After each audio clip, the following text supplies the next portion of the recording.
নমস্কার। সোজাসাপটা মেগা ডিবেটে আপনাদের প্রত্যেককে স্বাগত। আব্রাহাম লিঙ্কন বলেছিলেন, মানুষ সিদ্ধান্ত নেন, সেটাকেই আমরা ভোট বলি। সেই কারণেই বোধহয় ভোট এলেই শুরু হয়ে যায় মানুষের মন জয়ের চেষ্টা।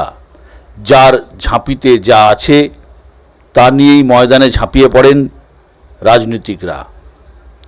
এ রাজ্যে মহিলা ভোটের একটা বড় অংশ গত কয়েক বছর ধরেই শাসক দলের দিকে। এবার শাসক দলের খাতায় নতুন অঙ্ক, যুবদের ভাতা।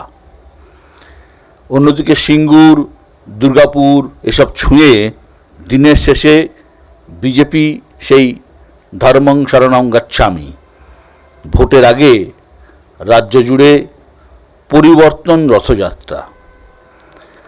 আর রেজিমেন্টেড লালবাড়িতে তো এখন বিদ্রোহের ধাক্কা। 26-এর ময়দানে তাই প্রশ্ন অনেক, অনুদান নাকি ধর্ম, কার পাল্লা ভারী? বাবরি অঙ্ক কি পারবে মুসলিম সমাজকে ভাগ করতে? তবে ওপরের ঝড়ের নিচে ফল্গু ধারার মতো বয়ে চলেছে একটাই সংশয়, এসআইআর কি সময় মতো নির্বিঘ্নে মিটবে ভোটের আগে, নাকি বিতর্ক সঙ্গে নিয়েই ভোটে যাবে বাংলা? আজকের মেগা ডিবেটে আমাদের মোশন, ভোট যুদ্ধে অঙ্কের লড়াই।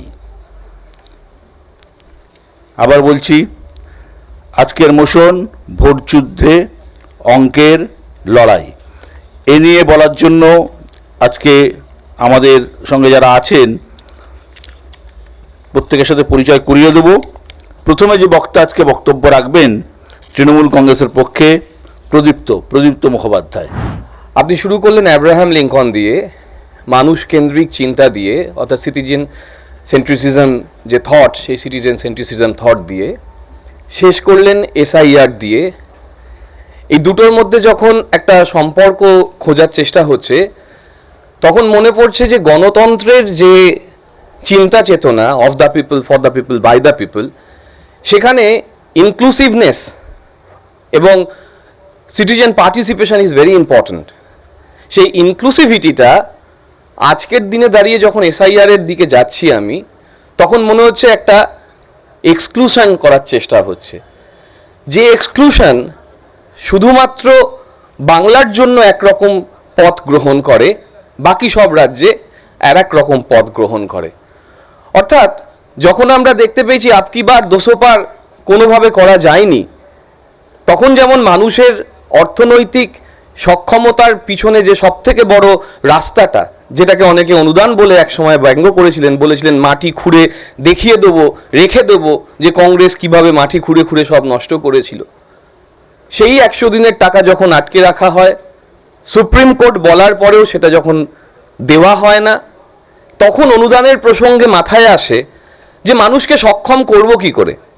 আজকে যখন রামকৃষ্ণকে স্বামী বলা হচ্ছে, সেই রামকৃষ্ণের যে ধারা, আগে খাদ্য পরে ধর্ম বা এই জাতীয় চিন্তা চেতনা, তখন মানুষের খাওয়ার জন্য যে অর্থনৈতিক সক্ষমতা করা দরকার, কারণ কোনো ভিত্তি ঠিক না হলে তার বাড়ি ঠিক হয় না, বাড়ি টিকে থাকে না।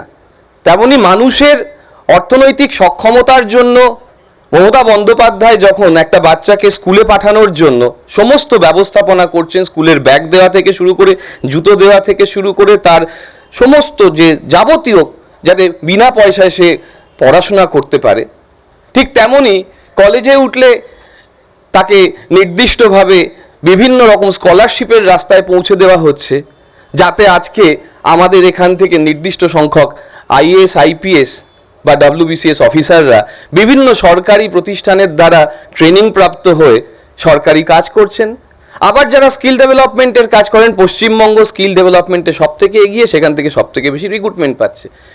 কিন্তু যখন আমরা দেখতে পাচ্ছি অনুদানের প্রসঙ্গ আসছে, যাকে ভিক্ষাবৃত্তি বলা হচ্ছে, তখন সেই ভিক্ষাবৃত্তিটা দিলীপ ঘোষরা বলার পরে একদিকে প্রচার হয়ে যাচ্ছে যে তৃণমূলকে সরিয়ে দিন, আমরা চাকরি দেবো, বিজেপি এলে চাকরি দেবো, আবার তার পরের লাইনেই লেখা থাকছে অন্নপূর্ণা ভাতা 3,000 করব। কিন্তু বিহারে 10,000 টাকা দেওয়ার পরে আবার সেটা ফেরত নিয়ে নেওয়া হচ্ছে, লাডলি বায়না করা হচ্ছে। কোনটা সত্যি কোনটা মিথ্যে, এই দ্বন্দ্বে যখন আমরা রয়েছি তখন দেখা যাচ্ছে যে মানুষের সমর্থন বারংবার তৃণমূলের পক্ষে যাচ্ছে। একদিকে বামপন্থীরা তাদের যে ভোট শেয়ার সেটা কমছে, বিজেপির ভোট শেয়ার বাড়ছে, কিন্তু তৃণমূলের নেতৃত্বে, মমতা বন্দ্যোপাধ্যায়ের নেতৃত্বে, অভিষেক বন্দ্যোপাধ্যায়ের সেনাপতিত্বে সেই ভোট শেয়ার দিনের পর দিন বেড়ে যাচ্ছে। তাহলে রাস্তা কোথায়? আটকাতে তো পারছি না। সুপ্রিম কোর্টকে মানবো না মানুষের ম্যান্ডেটকে। তাহলে এবার আমার যে সমস্ত প্রতিষ্ঠানগুলো আছে সেই প্রতিষ্ঠানগুলোকে এমনভাবে ব্যবহার করব যাতে করে দুমড়ে মুচড়ে একদম পিটিয়ে শেষ করব তৃণমূল কংগ্রেসকে। কিন্তু তৃণমূল কংগ্রেস তো এমন একটা শক্ত লোহা, যে শক্ত লোহাকে আপনি যত পোড়াবেন, যত পেটাবেন, তত সে ধারালো হবে, এবং ধারালো হয়ে দুদিকে সে ধারালো হবে, দুদিকে সমান্তরালভাবে কাটবে। একদিকে বিজেপি কাটবে আর একদিকে বামপন্থীরা কাটবে। কিন্তু ধর্ম এখানে খুব গুরুত্বপূর্ণ। হ্যাঁ, অনুদানও গুরুত্বপূর্ণ, ধর্মও গুরুত্বপূর্ণ। মমতা বন্দ্যোপাধ্যায়, অভিষেক বন্দ্যোপাধ্যায় সেই ধর্ম অনুসরণ করেন যে ধর্মে সবার আগে মানব সেবা থাকে, যে ধর্মে সবার আগে মানব কল্যাণ থাকে, যেটা দিয়ে আব্রাহাম লিঙ্কন দিয়ে শুরু করলেন, অর্থাৎ জনগণ কেন্দ্রিক চিন্তা। এবং যে জনগণ কেন্দ্রিক চিন্তার জন্য আমরা যেমন FAO থেকে পুরস্কার পাই, আমরা তেমনই ইউএনওর অন্যান্য জায়গা থেকেও পুরস্কার এনে দিই, এবং কেন্দ্র সরকার স্কচ অ্যাওয়ার্ডের মতন করে আমাদের বিভিন্ন সময় পুরস্কার দিয়ে গেছেন, ডিজিটাল জায়গা থেকে শুরু করে, আমাদের 100 দিনের কাজের জায়গা থেকে শুরু করে। সেইখানে দাঁড়িয়ে থেকে আজকে কেন্দ্রীয় এজেন্সির ব্যবহার থেকে শুরু করে এবং ইউজিসির অনুদান বন্ধ করা থেকে শুরু করে সমস্ত, অর্থাৎ শিক্ষা, স্বাস্থ্য, সমস্ত জায়গায় আমাদেরকে ব্লক করার চেষ্টা হচ্ছে। কিন্তু আবার স্বাস্থ্য খাতে আমাদেরকেই পুরস্কার দিয়ে যাচ্ছে আমাদের কেন্দ্রীয় সরকার। তাহলে কোন পথে চলি আর কোন কথা বলি, এইটা যখন বিজেপির একমাত্র রাস্তা হচ্ছে, মানুষকে বিভ্রান্ত করার রাস্তা হচ্ছে, মানুষকে ব্লকেটের মধ্যে, ইকোনমিক ব্লকেটের মধ্যে ফেলে দেওয়ার চিন্তা চেতনা হচ্ছে, তখন মমতা বন্দ্যোপাধ্যায় একা কুম্ভ হয়ে অভিষেক বন্দ্যোপাধ্যায়ের সেনাপতিত্বে সেই কুম্ভকে, সেই চূড়ান্ত রথকে, যে রথের কথা আপনি বললেন, সেই রথকে আটকে দিতে পারছেন, যেটা কংগ্রেস বা বামপন্থীরা অন্যান্য রাজ্যে সম্পূর্ণভাবে ব্যর্থ হচ্ছে। আর এখানেই আমাদের সাফল্য। আমাদের অনুদানের রাজনীতি যদি আমাদের সেই মহিলাদের, যে মহিলাদেরকে আমি শেষ করছি, লক্ষ্মীর ভাণ্ডার থেকে শুরু করে এবং আমাদের কন্যাশ্রী থেকে শুরু করে তাদেরকে যদি সক্ষমতার পথে নিয়ে যায়, সেই সক্ষমতার জন্য যদি অনুদান করতে দেওয়া হয়, সেই অনুদান চলবে, এবং সেটাই আমাদের ধর্ম। ধন্যবাদ। প্রদীপ্ত খুব স্পষ্টভাবে জানিয়ে দিল যে অনুদানই ধর্ম।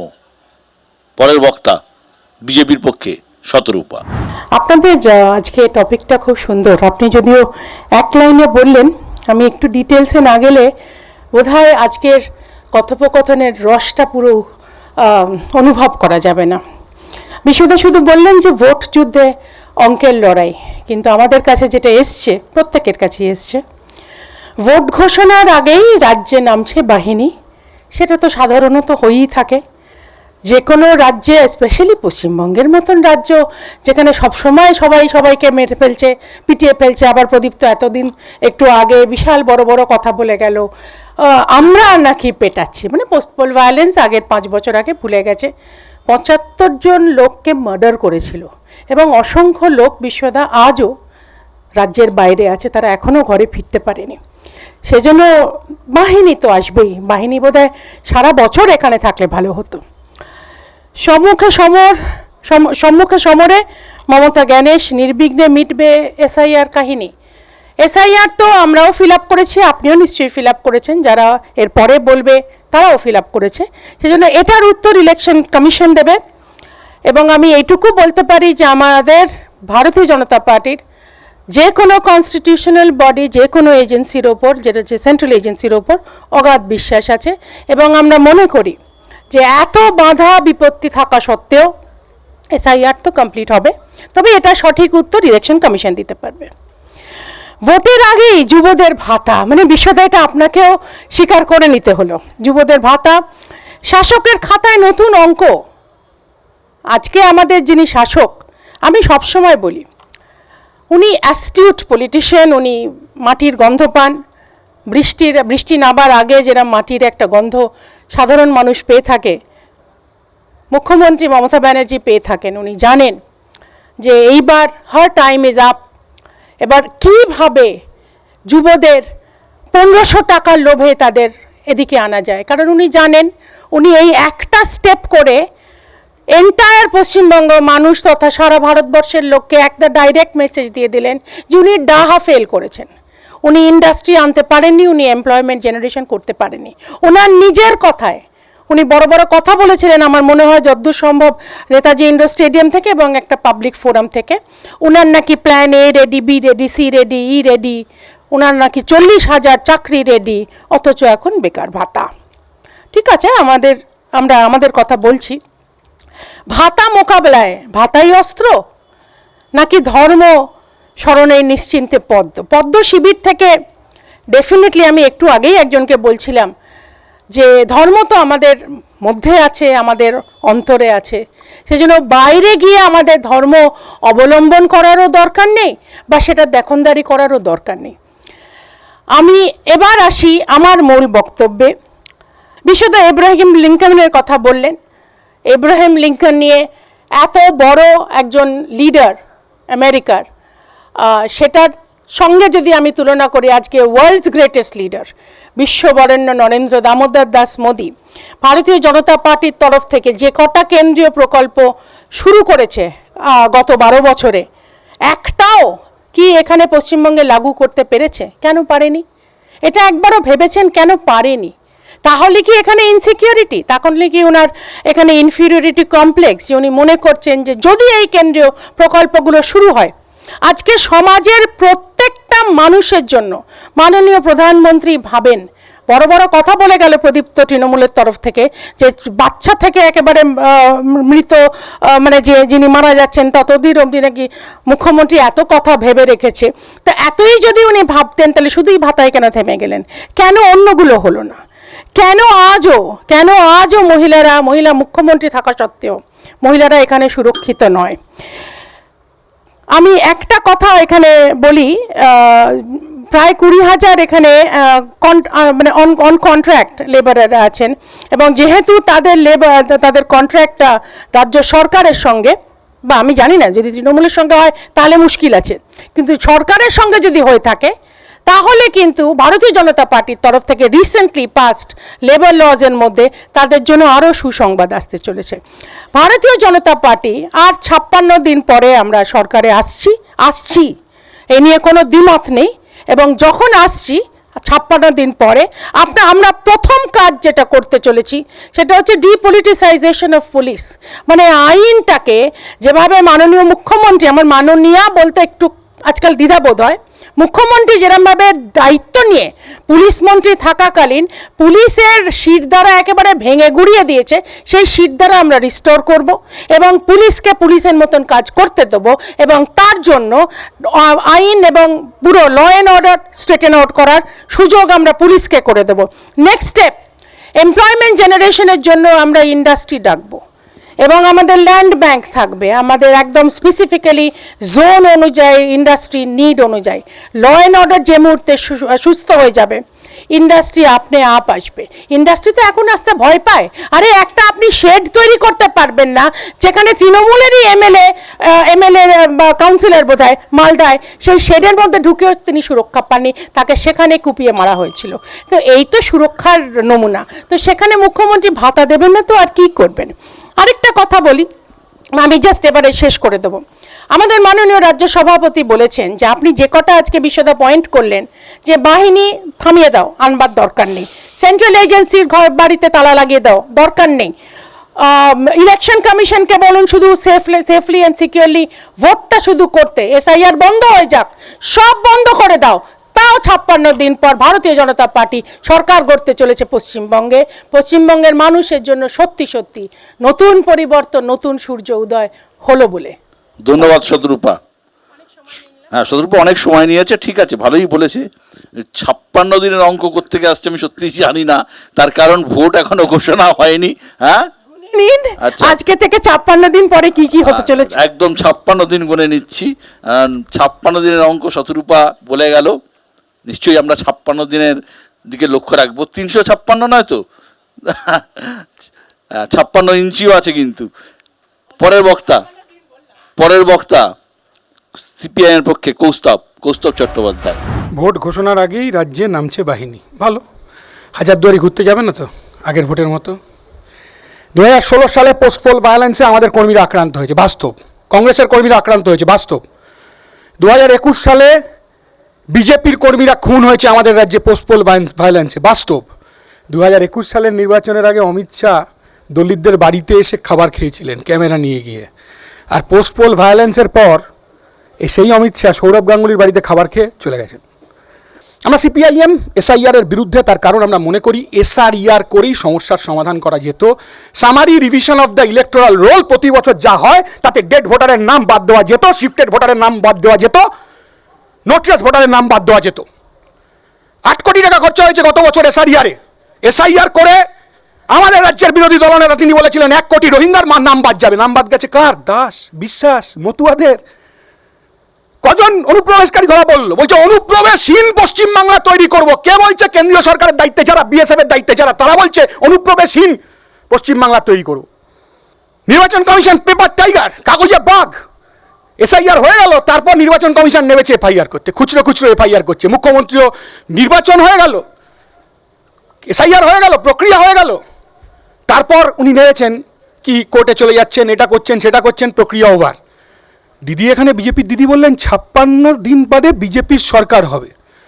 তো উনি স্বপ্ন দেখতে পারেন, ভালো হতে হলে আমাদের কিছু বলার নেই, মানুষ ঠিক করবে। আরে 56 দিন বাদে বিজেপির সরকার হবে সে তো নয় বুঝলাম, কিন্তু কবে নির্বাচন কমিশনের লিস্ট? 28 তারিখ বেরোবে তো? কবে বেরোনোর কথা ছিল? 28 তারিখ বেরোবে তো লিস্ট? মানুষ জানবে কি করে মানুষের নাম আছে কি নেই? হয়রানি করলেন মানুষকে, গরিব মানুষকে, খেটে খাওয়া মানুষকে, উদ্বাস্তু মানুষকে। বললেন, মুখে বললেন মুসলমানদের নাম বাদ যাবে, আর মতুয়ারা আক্রান্ত হলো, আর আদিবাসীরা আক্রান্ত হলো, ওপর বাংলা থেকে আসা, 70 সালে আসা, 60 সালে আসা বৈধ ভোটাররা আক্রান্ত হলো, অসুবিধায় ফেললেন। আর আসলে বকলমে, এখানে ফটফট করে কথা বলছেন, বকলমে সাহায্য করলেন তৃণমূল কংগ্রেসকে। আমার বন্ধু প্রদীপ্ত তৃণমূলের হয়ে বললেন দিদি নাকি ব্যাগ দিচ্ছে, দিদি ট্যাব দিচ্ছে। আরে ট্যাব দেবেন, ব্যাগ দেবেন, 8000 স্কুল বন্ধ হয়ে গেছে, স্কুলের শিক্ষক নেই, ছাত্র নেই। সরকারি স্কুলগুলোর অবস্থা কি? কোন জায়গায় নিয়ে গেছেন সরকারি স্কুলের অবস্থা? পশ্চিমবাংলার মানুষ দেখছে, বেকার ভাতার লাইনে হাজার হাজার লক্ষ লক্ষ বেকার লাইন দিয়েছে। ভাতার বিরোধী আমরা নই, কিন্তু আমরা বলছি ভাতা বিকল্প নয়, কাজের ব্যবস্থা করুন। আমরা রাজ্যের মুখ্যমন্ত্রীকে একটা কারখানা উদ্বোধন করতে দেখিনি। সেফটি বিনের কারখানা, একটা বড় সেফটি বিনের কারখানা আছে। সেফটি বিনে তো 2টো পিন আছে দাদা। আলপিনের কারখানা একটা বড় উদ্বোধন হয়েছে। বিজেপি বলছেন শিল্প কলকারখানা করব। রাজ্যের টাটার স্বপ্নের কারখানা। কৃষি আমাদের ভিত্তি, শিল্প আমাদের ভবিষ্যৎ। তৃণমূল কংগ্রেসের স্লোগান হচ্ছে পিসি আমাদের ভিত্তি, ভাইপো আমাদের ভবিষ্যৎ, প্লট আমাদের ভিত্তি, ফ্ল্যাট আমাদের ভবিষ্যৎ। একটা কারখানা করতে পারলেন না। আর সিঙ্গুরের টাটার কারখানা তৃণমূল কংগ্রেস শুধু তারাইনি, বিজেপি একসাথে মিলে। টাটা গেল সানন্দে, দিদি নাচেন আনন্দে। রাজ্যের দেশের প্রধানমন্ত্রী ভাষণ দিতে এসেছিলেন, সিঙ্গুরের শিল্প নিয়ে একটা কথা বললেন না। বুদ্ধদেব ভট্টাচার্যের ছবি নিয়ে এসে ক্ষমা চাওয়া উচিত ছিল যে আমরাও ছিলাম তৃণমূল কংগ্রেসের সাথে টাটার কারখানাকে সরিয়ে দিতে। ভোটের আগে যুবদের ভাতা, বাহ। রাজ্যের মুখ্যমন্ত্রীর মাইনে হয়ে যাবে 10,000 টাকা থেকে 2.5 লক্ষ টাকা। বিধায়কদের মাইনে হয়ে যাবে 10,000 টাকা থেকে 2.5 লক্ষ 1.5 লক্ষ টাকা। প্যারা টিচারদের মাইনে বাড়বে না, এসএসকে এমএসকে কর্মীদের মাইনে বাড়বে না, সিভিক ভলেন্টিয়ারদের মাইনে বাড়বে না, পঞ্চায়েতের কন্ট্রাকচুয়ালদের মাইনে বাড়বে না, মিড ডে মিলের কর্মীদের মাইনে বাড়বে না, পিএইচির কন্ট্রাকচুয়ালদের মাইনে বাড়বে না। 100 দিনের কাজের টাকা পাবে না মানুষ। দুটো দল ঝগড়া করছে, বলছে তোরা চুরি করেছিস, তার টাকা বন্ধ করে দেবো। আমরা বলছি, ওরা বলছে আমরা হিসেব দেবো না, আমরা চুরি করেছি, বেশ করেছি। কাকে সাহায্য করছেন? কাকে সাহায্য করছেন? বিজেপি নাকি রথযাত্রা করবে। হ্যাঁ, রথযাত্রার মানে কি? পশ্চিমবাংলার মানুষ জানে যত মত তত পথ। পশ্চিমবাংলার মানুষ জানে পশ্চিমবাংলায় প্লুরালিটি, সেকুলারিজম। রথযাত্রা করে কাকে সাহায্য করবেন? তৃণমূল কংগ্রেসকে, যাতে সংখ্যালঘু ভোটটা গোটাটা তৃণমূল কংগ্রেসে যায়। বিভাজনের রাজনীতি করে পশ্চিমবাংলায় কাকে সাহায্য করার চেষ্টা করছেন? ইডিকে দিয়ে, সিবিআইকে দিয়ে জামিন, কেন্দ্রীয় এজেন্সিগুলো জিরো ভূমিকা, কাজ করা হচ্ছে পশ্চিমবাংলায়। দুর্নীতি, তৃণমূল কংগ্রেস, বিজেপি আছে বলে তৃণমূল কংগ্রেস আছে, বহাল তবিয়তে আছে। যতদিন বিজেপি বিরোধী পার্টি থাকবে, যতদিন রাজ্যের বিরোধী দলনেতা মুসলমান করবে। আসলে ও তৃণমূল কংগ্রেসের বি টিম হিসেবে বিজেপি উপস্থিত হয়ে তৃণমূল কংগ্রেসকে সাহায্য করছে। বিশ্বদা, তুমি কালকে সকালে বাজারে দাও, 100 টাকা কেজি শশা, যে শশা বিক্রি করছে তার 5 টাকা লাভ হচ্ছে, আর যে শশা ফলাচ্ছে সে 5 টাকা পাচ্ছে না। মাঝখান থেকে কালোবাজারি 4 টাকা নিয়ে চলে যাচ্ছে, কৃষকের ফসলের দাম নেই, শ্রমিকের মজুরির ঘাম নেই। আর বিজেপির লাইন হিন্দুত্বের লাইন সবাই জানি আমরা, তো মমতা তো আরো বড় হিন্দু। ও রাম মন্দির করছে, জগন্নাথের মন্দির করছে, ও বলছে রামনবমী, ও বলছে হনুমান জয়ন্তী, ও বলছে আমি এইটা করব, বলছে আমি মহাকালের মন্দির করব, আমি ইয়া বড় শিবলিঙ্গ করবো। আরে মানুষের কি হবে, কাজের কি হবে, চাকরির কি হবে, কর্মসংস্থানের কি হবে? শিক্ষকরা চাকরি পাবে কি পাবে না? অল্প বয়সী ছেলেমেয়েরা বেকার ভাতায় লাইন দেবে না চাকরির জন্য লাইন পাবে, চাকরির খাম পাবে, কোনটা? এসব নেই। হিন্দু মুসলমানের ধর্মের রাজনীতি করা হচ্ছে, যা আনফরচুনেট। আসলে বিজেপি পশ্চিমবাংলায় তৃণমূলকে সাহায্য করছে। ধন্যবাদ। তৃণমূলকে সাহায্য করার জন্য বিজেপির রথযাত্রা এবং প্রত্যাশিতভাবেই যে বাইনারির অভিযোগ বামেরা করে থাকে, সেই বাইনারির অভিযোগ উঠে এলো কৌস্তবের গলাতেও। পরের বক্তা রাজনৈতিক বিশ্লেষক নীলাদ্রি বন্দ্যোপাধ্যায়। বিশ্বদা আব্রাহাম লিঙ্কন আমার খুব প্রিয় নেতা, তার একটা সুন্দর উক্তি দিয়ে শুরু করলেন। আমারও আজকে কেন ওখানে বসে হঠাৎ আমার প্রিয় একজন লেখকের নাম, লেখার বইয়ের কথা মনে পড়ছিল। লেখকের নাম শ্রী নীরদ চন্দ্র চৌধুরী। তিনি একটা বিখ্যাত বই লিখেছিলেন, আত্মঘাতী বাঙালি। বাঙালি কি চিরকালই আত্মঘাতী থাকবে? আজ যদি নীরদ চৌধুরী থাকতেন, তাহলে আজকে এই ভোটের অঙ্কের নামে যে আত্মঘাতের পথে হাঁটছে কিছু রাজনৈতিক শক্তি, সে সম্বন্ধে কি তিনি একটা দ্বিতীয় অধ্যায় লিখতেন? আত্মঘাতী বাঙালির প্রশ্নটা আমার মনে সত্যিই জাগছে। প্রশ্নটা জাগছে কারণ 21শে জুলাই আমি তো খুব অনুপ্রাণিত হয়েছিলাম যখন মাননীয় মুখ্যমন্ত্রী, তৃণমূল কংগ্রেসের নেত্রী সেই সভা থেকে বলেছিলেন পশ্চিমবঙ্গে এসআইআর হতে দেব না, একজন বাঙালির নামও যদি বাদ যায় ইলেকশন কমিশনের অফিস ঘেরাও করব। প্রথম রাউন্ডে 58,20,000 মানুষের নাম বাদ গেছে, অধিকাংশই বাঙালি।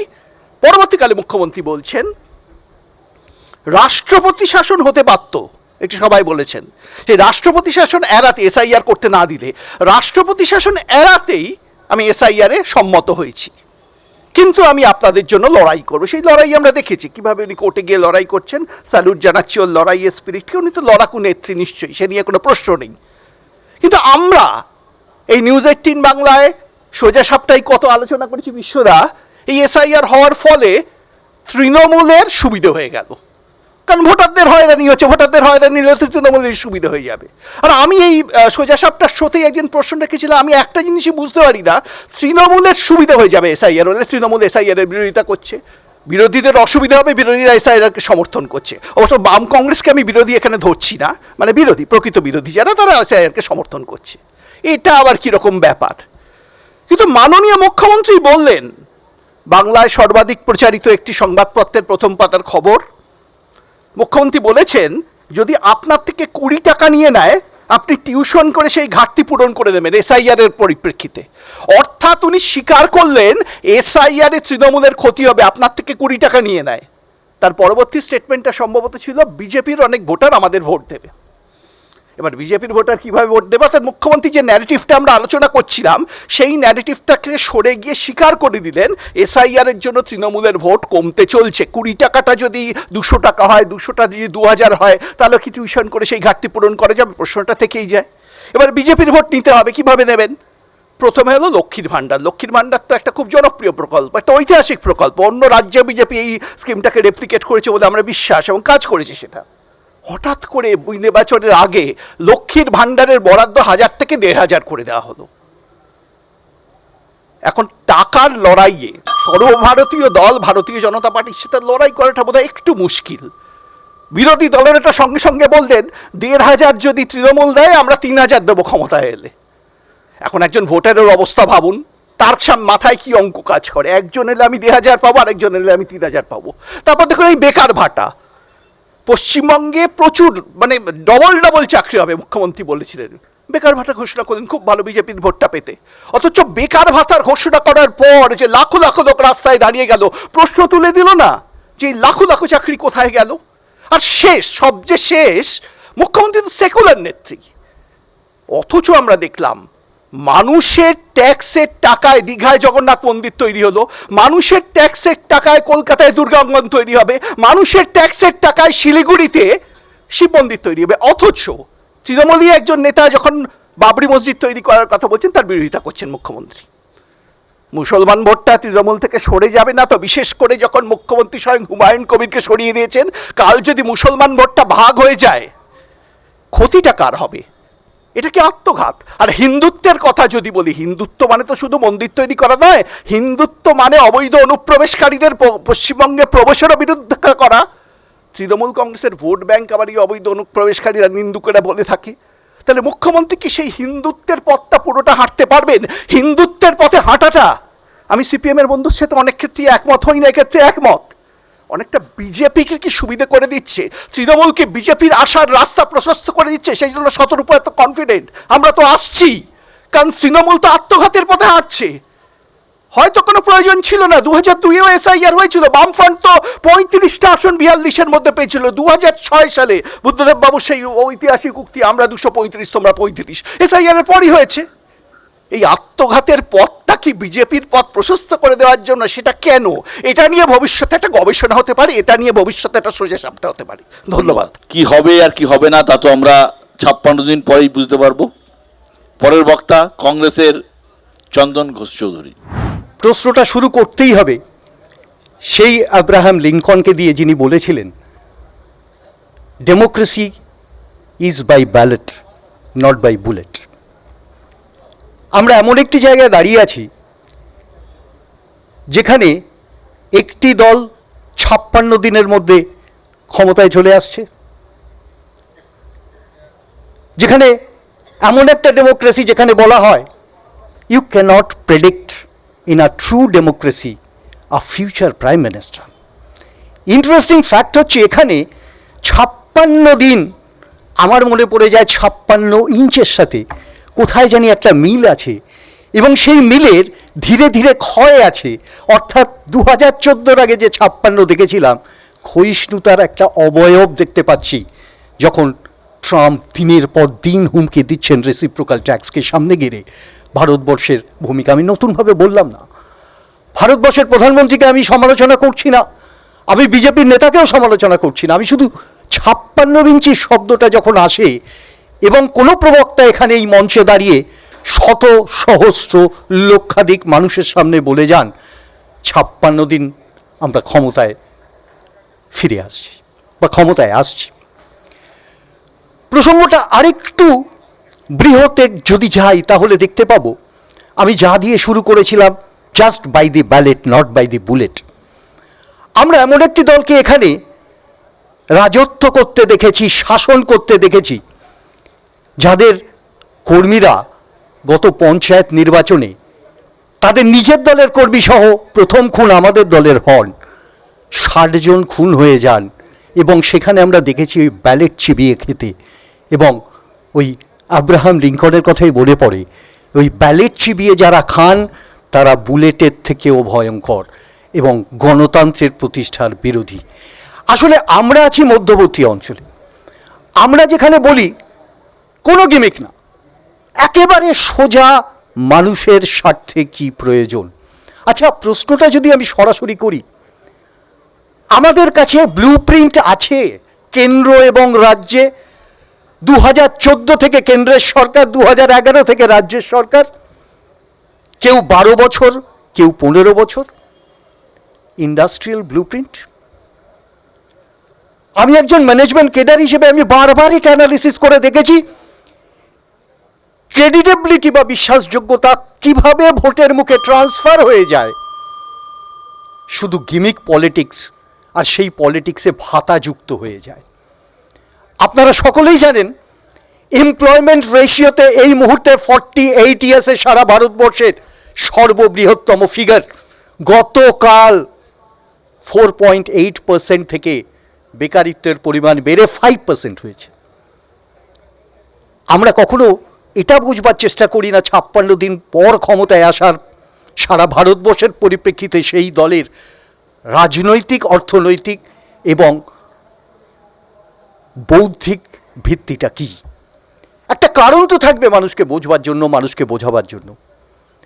ঠিক তেমনভাবে আমরা যখন রাজ্যের ক্ষেত্রে দেখি, এমপ্লয়মেন্ট জেনারেশন করতে গিয়ে যদি আমাকে রিফ্লেক্ট মিরর রিফ্লেক্ট আমরা যাকে বলি, সামনে প্রতিবিম্ব দেখতে পাই, তাহলে মাত্র 1,500 টাকার বিনিময়ে 5 বছরের চুক্তিতে ভবিষ্যৎ শেষ হচ্ছে কিনা এটা ভেবে দেখার প্রয়োজন। ভেবে দেখার প্রয়োজন। ওই লাইনে MBA, ওই লাইনে ডক্টর, ওই লাইনে দাঁড়িয়ে আছেন শিক্ষিত সমাজের একটা ব্যাপক প্রতিনিধিত্ব। সেখানে দাঁড়িয়ে আমরা শুধু তাদের ভোটের মুখে 1,500 টাকা পাইয়ে দেব এই স্বপ্ন দেখে গত 15 বছর আগে এই সরকারকে পশ্চিমবাংলায় ক্ষমতাসীন করেছিলেন।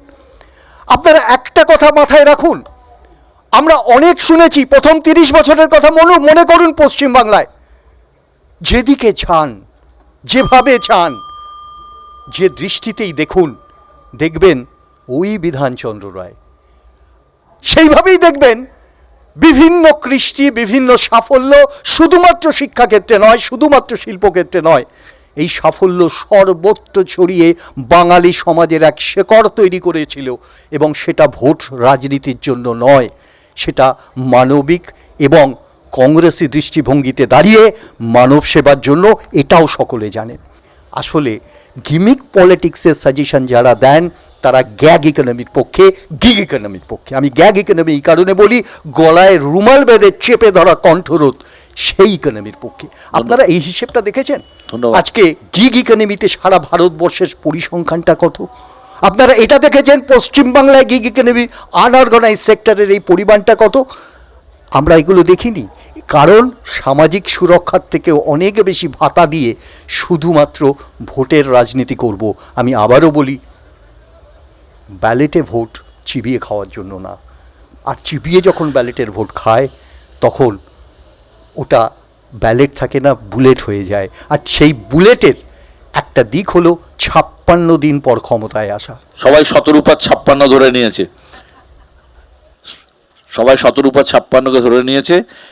চন্দন অনেক কথাই বললেন, কিন্তু একটা কথা না বলেই পাচ্ছি না যে হ্যাঁ, আপনারা মধ্যবর্তী স্থানে আছেন ঠিক, কিন্তু রাজনীতিতে মানুষকে তো বোঝাতে হবে যে আপনারা ঠিক কি চাইছেন বা কি আন্দোলন করছেন।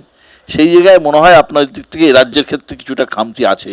জানি না ভবিষ্যতে আপনার কী হবে। পরের বক্তা রাজনৈতিক বিশ্লেষক বিশ্বজিৎ দাস। অনুষ্ঠান শুনতে শুনতে মনে হচ্ছিল এই বাংলার মানুষ দুটো লাইনে দাঁড়িয়ে আছে। একদল আছে সেই লাইনে যাদের নামের পাশে লজিক্যাল ডিসক্রিপেন্সি নেই, আর একদল আছেন যাদের নামের পাশে লজিক্যাল ডিসক্রিপেন্সি আছে। তারা আসলে অপেক্ষা করছিলেন 28 তারিখ পর্যন্ত লাইনে দাঁড়িয়ে যে এর পরে আবার কোন লাইনে দাঁড়াতে হবে। আমরা এতক্ষণ এখানে আত্মঘাতী বাঙালির কথা শুনলাম, কিন্তু আমি বলতে এসেছি এখানে আত্মত্যাগী বাঙালির কথা। যারা বাংলার জন্য আত্মত্যাগ করেছেন, যারা বাংলার মানুষকে শুধু ভোটার ভাবেননি, মানুষ ভেবেছেন, যারা বলেছেন মানুষ বড় একলা, তার পাশে এসে দাঁড়াও। শুধুমাত্র ওই ব্যালট বক্সের একটা বোতাম দিয়ে যাদেরকে আটকে রাখা যায় না, যারা এই কথা ভাবতে পেরেছেন। বিরোধীরা তো বলেছেন যে বিহারে ছিল ট্রায়াল রান আর পশ্চিমবঙ্গে আসল খেলা।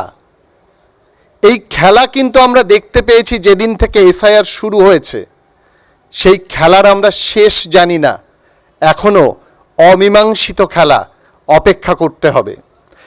দেখুন, পশ্চিমবঙ্গের যে রাজনীতির কথা হয়েছে বারবার, আমরা যুবসাথীর কথা বলছি, লাখ লাখ চাকরি দেবে বলছিল এ রাজ্যে, কিন্তু আমরা কোটি চাকরির প্রতিশ্রুতি ভুলে গেছি। আসলে মানুষ খুব তাড়াতাড়ি ভুলে যায়, এখন তাকে মনে করাতে হয়। এই যে ইআরও এরা সাসপেন্ড হচ্ছে, এরা সাসপেন্ড হতে পারে, কিন্তু নাম তো বাদ যাচ্ছে মানুষের। সেই মানুষ কার কাছে যাবে? যে সাসপেন্ড হওয়া ইআরও, তার কাছে গেলে কি তার নাম উঠবে? তার দায়টা কে নেবে? মানুষের হয়ে কথা বলার লোক নেই। রাজনীতিবিদরা দলের হয়ে কথা বলে, নেতার হয়ে কথা বলে, নেত্রীর হয়ে কথা বলে, 56 ইঞ্চির হয়েও কথা বলে। সুতরাং আমাদের মনে রাখা দরকার যে ভাতার কথা আমরা বলছি, কেন ভাতা আসবে না আমাদের দেশে? 80 কোটি মানুষ যারা রেশন নেয় পাবলিক ডিস্ট্রিবিউশন সিস্টেমে, সে দেশে ভাতার কথা আসবে না? নরেন্দ্র মোদীর যিনি একসময় অর্থনৈতিক উপদেষ্টা ছিলেন অরবিন্দ সুব্রমণিয়াম, তিনি মিনিমাম ইনকাম গ্যারান্টির কথা বলেছিলেন। আবার অভিজিৎ বিনায়ক বন্দ্যোপাধ্যায় লাতিন আমেরিকায় যখন কাজ করছেন ভাতা নিয়ে, বলছেন প্রান্তিক মানুষের কাছে পয়সা পৌঁছে দিতে হবে, তার থেকে শুধুমাত্র তারা কর্মবিমুখ হবে না, আবার নতুন করে কাজের জন্য তারা উৎসাহ পাবেন। সেইভাবে আমাদের এই রাজ্যে ভাতার জন্ম হয়েছে এবং দেখা গেছে মৈত্রীশ ঘটক কেন্দ্রীয় সরকারের তথ্য দিয়ে দেখিয়েছেন বাংলার মানুষের ক্রয় ক্ষমতা 5% বেড়েছে, যখন ভারতবর্ষের মহিলাদের ক্রয় ক্ষমতা 3%। অর্থাৎ বাংলার মহিলারা এই যে ভাতা পাচ্ছেন তাতে তারা এগিয়ে যাচ্ছেন। দেখুন, ভারতবর্ষে বাদ দিলাম, পশ্চিমবঙ্গে অন্য কোনো রকম পথ নেই। মানুষ ভাবছে না অন্য কথা, একটাই কথা এসআইআর, আর দ্বিতীয় কথা ধর্ম। এ ধর্ম আমাদের কোথায় নিয়ে দাঁড় করাবে? ধর্ম আমাদের ক্ষুধা, অন্ন এগুলোর সংস্থান দেবে? একটা পরিসংখ্যান বলি, অঙ্কের কথা বিশ্বদা বলেছেন, যদি এসআইআর এ নাম বাদ যায় তাহলে সে নাম কাদের বাদ যাবে? সীমান্তের সংখ্যালঘু মানুষের, নাকি যারা লেখাপড়া জানে না, তথ্য যাদের কাছে নেই, তাদের নাম বাদ যাবে? আমাদের এই প্রশ্নের মুখে দাঁড়াতে হবে যে নাম বাদ গেলে অনেক মানুষ আছে যাদেরকে সরকারের সঙ্গে নিতে হবে বলে সরকার এই পরিকল্পনা করছে যুবকদের ভাতা দেওয়ার, এবং এই ভাতা দেওয়ার পাশাপাশি সোশ্যাল সিকিউরিটির কথা বলছে। 5 বছরে সোশ্যাল সিকিউরিটি হয় না, যারা যোগ্য নয় ভাতা পাচ্ছে, যে রাজস্বের বা রেভিনিউ লিকেজ হচ্ছে সেখান থেকে নতুন কাজ এবং ক্ষুদ্র মাঝারি কর্মসংস্থান, তারাই কিন্তু এই বাংলাকে পথ দেখাবে। তার অপেক্ষা আমাদের করতে হবে। আগামী দিন রাজনীতি ভুলে সত্যি মানুষের পাশে দাঁড়ান, মানুষকে পথ চলার পথ দেখান। রাজনীতির অন্ধ গলিপথে নিয়ে যাবেন না। ধর্ম নয়, ভাতা নয়, মানুষের বিকাশ চাই। বিশ্বজিতের সাথে আমি একমত নই। রাজনীতির গলিপথ অন্ধ নয়, রাজনীতির নানা রকমের লেন আছে। এক লেন থেকে ঢুকলে আরেকটা লেনে বেরোনো যায়। রাজনীতি কখনো কারাগলির জায়গা নয়। পরের বক্তা সমীর চক্রবর্তী। আমার পূর্ববর্তী যে বক্তারা বক্তব্য রাখলেন তাদের থেকে দুটো একটা কথা তুলে নিচ্ছি। প্রথম বক্তা ছিলেন বিজেপির তরফ থেকে শতরূপা দেবী, ভালো বলেছেন, কিন্তু 56 দিন পরে সরকার আসছে। আমি এটা মনে মনে হিসেব করছিলাম, জানেন বিশ্ববাবু, 56 দিনের সঙ্গে আরও 1825 দিন যোগ করে দিন, তাহলে সংখ্যাটা দাঁড়াচ্ছে 1881 দিন। এখন থেকে চেষ্টাটা শুরু করুন 5 বছর পর। কেন 5 বছরে প্রতি বছর 365 দিন, অর্থাৎ 1825 দিন যুক্ত 56 দিন ইকুয়াল টু 1881 দিন। তখন লড়াইয়ের ময়দানে আসবেন। কেন এই নির্বাচনটা হেরে গেছেন আপনারা, বাংলার মানুষের মোট তাই দাঁড়াতেই পাচ্ছেন না। গতবার 77টা আসন পেয়েছিলেন, কমতে কমতে কোথায় যাবে? তার জন্যে কিন্তু বিশেষজ্ঞের প্রয়োজন, ওই অ্যাস্ট্রোলজারদের প্রয়োজন। এই জায়গায় এনেছেন। সিপিএমের যিনি বক্তা ছিলেন তিনি একটা কথা, একটাই প্রশ্নের উত্তর আমি দেবো। উনি তার কথা প্রসঙ্গে বলেছেন মুখ্যমন্ত্রী 2.5 লক্ষ টাকা মাইনে পান। আপনার জ্ঞাতার্থে জানিয়ে রাখি, মানুষকেও জানিয়ে রাখি, মুখ্যমন্ত্রী মমতা বন্দ্যোপাধ্যায় যেদিন থেকে মুখ্যমন্ত্রী হয়েছেন 1 পয়সাও বেতন হিসেবে গ্রহণ করেন না, সরকারি গাড়ি ব্যবহার করেন না। এবং আপনারা এক্সচেকারকে চেক করে নিতে পারেন। দাঁড়ান, আপনারা যেদিন আসবেন ক্ষমতায় দেখে নেবেন সরকারি নথি, সে তো দেখতে পাবেন। গেল 2 নম্বর। আসুন এসআইআর নিয়ে কিছু বক্তা অনেক বক্তব্য রেখেছেন। আমার তো প্রথম বক্তব্য হচ্ছে যে শুধুমাত্র অঘোষিত জরুরি অবস্থা বাংলায়, আনডিক্লেয়ার্ড এমার্জেন্সি চালু করেছে বিজেপির নেতৃত্বাধীন সরকার দিল্লি থেকে, তথাকথিত এনডিএ সরকার। সুপ্রিম কোর্টকে মানছেন আপনারা? আমার বিনীত প্রশ্ন। এই এসআইআরকে কেন্দ্র করে বিহার থেকে যখন শুরু হয়েছে এতগুলো জাজমেন্ট দিয়েছে সুপ্রিম কোর্ট। 1 নম্বর, আধার কার্ড বাধ্যতামূলক, গ্রহণ করেছে নির্বাচন কমিশন। আমার প্রশ্ন 1, বলছে হ্যাঁ আধার কার্ডটা নিতে পারি, but that is not mandatory. তার সঙ্গে আমি জ্ঞানেশ কুমার যে নির্দেশ দিয়েছি, যে আদেশ দিয়েছি, জ্ঞানাদেশ, 11টা ডকুমেন্টের একটাও দিতে হবে তার সঙ্গে। তাহলে সুপ্রিম কোর্টের জাজমেন্টটা কি থাকলো? প্রশ্ন এক। প্রশ্ন দুই, রাজ্য সরকার যখন গেলেন তারা বললেন যে বয়সের প্রমাণ হিসেবে মাধ্যমিকের অ্যাডমিট কার্ডটা গ্রহণ করতে হবে। প্রথমে কোনো আদেশই আসেনি কোনো বিএলওদের কাছে, আসেনি। বিশ্ববাবু বিভিন্ন জায়গায় যে ঝামেলা দেখছেন না, তারা আপনাদের চ্যানেল থেকে খবর পাচ্ছে, অন্যান্য চ্যানেল থেকে খবর পাচ্ছে, খবরের কাগজে পড়ছে, সুপ্রিম কোর্ট নির্দেশ দিয়েছে, তারা সেটাকেই সত্য ধরে নিয়ে ঠিকই করছেন।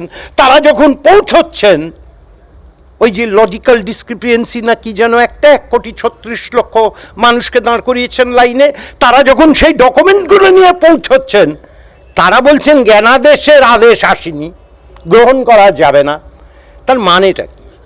সোজাসুজি মানুষের রায় জিতব না, বিজেপির নির্দেশে সরাসরি বলছি অমিত শাহের চাকর জ্ঞানেশ কুমারকে দিয়ে ভোটার তালিকায় নাম কেটে দাও, একেবারে নির্দ্বিধায়, নির্বিচারে। তার থেকে সোজা রাস্তা রয়েছে বিশ্ববাবু, শুধুমাত্র শ্রমিক ভট্টাচার্য, শুভেন্দু অধিকারী, সুকান্ত মজুমদার আর দিলীপ ঘোষের নামটা রেখে দিন ভোটার লিস্টে, আর বাদ বাকি সব নাম কেটে দিন, ঝামেলাই তো মিটে যায়। এইসব নাটকবাজির প্রয়োজন কি? আর যখন এনুমারেশন ফর্ম থেকে শুরু করুন, 4 নভেম্বর 4 নভেম্বর শুরু হয়েছিল এসআইআর বাংলায়, এনুমারেশন ফর্ম প্রত্যেক মানুষের বাড়িতে 2 কপি করে দেওয়া হয়েছিল। সেটা একটু জটিল, সেটা এত জটিল শিক্ষিত মানুষরাই ধরতে পারছে না কোন কলমটা ফিল আপ করবো, কোন কলমটা করব না। উত্তর বাংলার কুচবিহার থেকে শুরু করে দক্ষিণ বাংলার কাকদ্বীপ, মাঠে একমাত্র রাজনৈতিক কর্মীদের পেয়েছিল, তার নাম তৃণমূল কংগ্রেস। বিজেপিকে পাইনি, মানুষ যেতে পারিনি সাহায্যে, যে ভাই কি করে ফিল আপ করবো ফর্ম। আর তারপর কাকে পেল? যখন 1,36,00,000 মানুষকে লাইনে দাঁড় করাচ্ছেন একমাত্র মমতা ব্যানার্জি, বাংলার মুখ্যমন্ত্রী, যার কেউ নেই, তার দিদি আছে।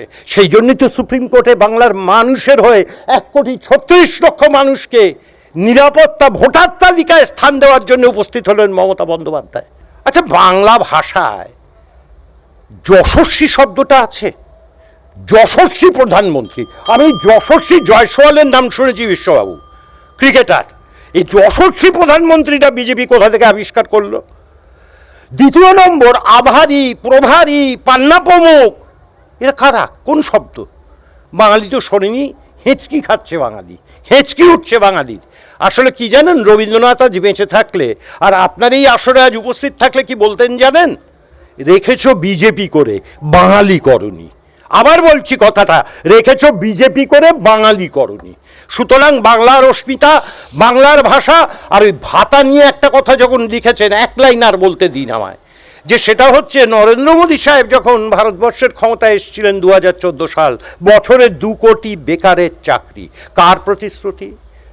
বিশ্ববাবু, আগে তো আমরা জানতাম রেলে চাকরি হয়, পোস্ট অ্যান্ড টেলিগ্রাফে চাকরি হয়, আমরা তো জানতাম এগুলো। বিমা কোম্পানিগুলোতে ভারত সরকারের ব্যাংক চাকরি হয়। গত 12 বছরে, মাফ করবেন আমায়, 12 বছর হলো তো, গুলিয়েও যাচ্ছে, হ্যাঁ 12 বছর নরেন্দ্র মোদী ক্ষমতায়, একটা বেকারের চাকরি হয়েছে? আমায় দেখান তো। দায় কি শুধু মমতা বন্দ্যোপাধ্যায়ের চাকরি দেওয়ার? আর তুমি নরেন্দ্র মোদী পশ্চিমবাংলা থেকে প্রত্যেকবার 37%, 38% ভোট দিয়ে যাবে, আর পশ্চিমবাংলায় দেওয়ার ব্যাপারে লবডঙ্কা। সুতরাং আপনি যেমন বাংলার মানুষকে ধোঁকা দিয়েছেন, শূন্য হাতে ফিরিয়েছেন, নিশ্চিত থাকুন 2026-এর নির্বাচনে শূন্য হাতে ফিরিয়ে দেবে। আবার আরেকটা কথা বলে দিয়ে যাচ্ছি, যে 1881 দিন পরে চেষ্টা করে দেখবেন এই নির্বাচনে বিপর্যস্ত আপনারা, পরাভূত আপনারা, মানুষের সাথে কোনো যোগাযোগ নেই, তাই ধরতে পারছেন না মানুষের রায়টা কোন দিকে যাচ্ছে। ধন্যবাদ সুমিতদা। রেখেছো বিজেপি করে, বাঙালি করনি।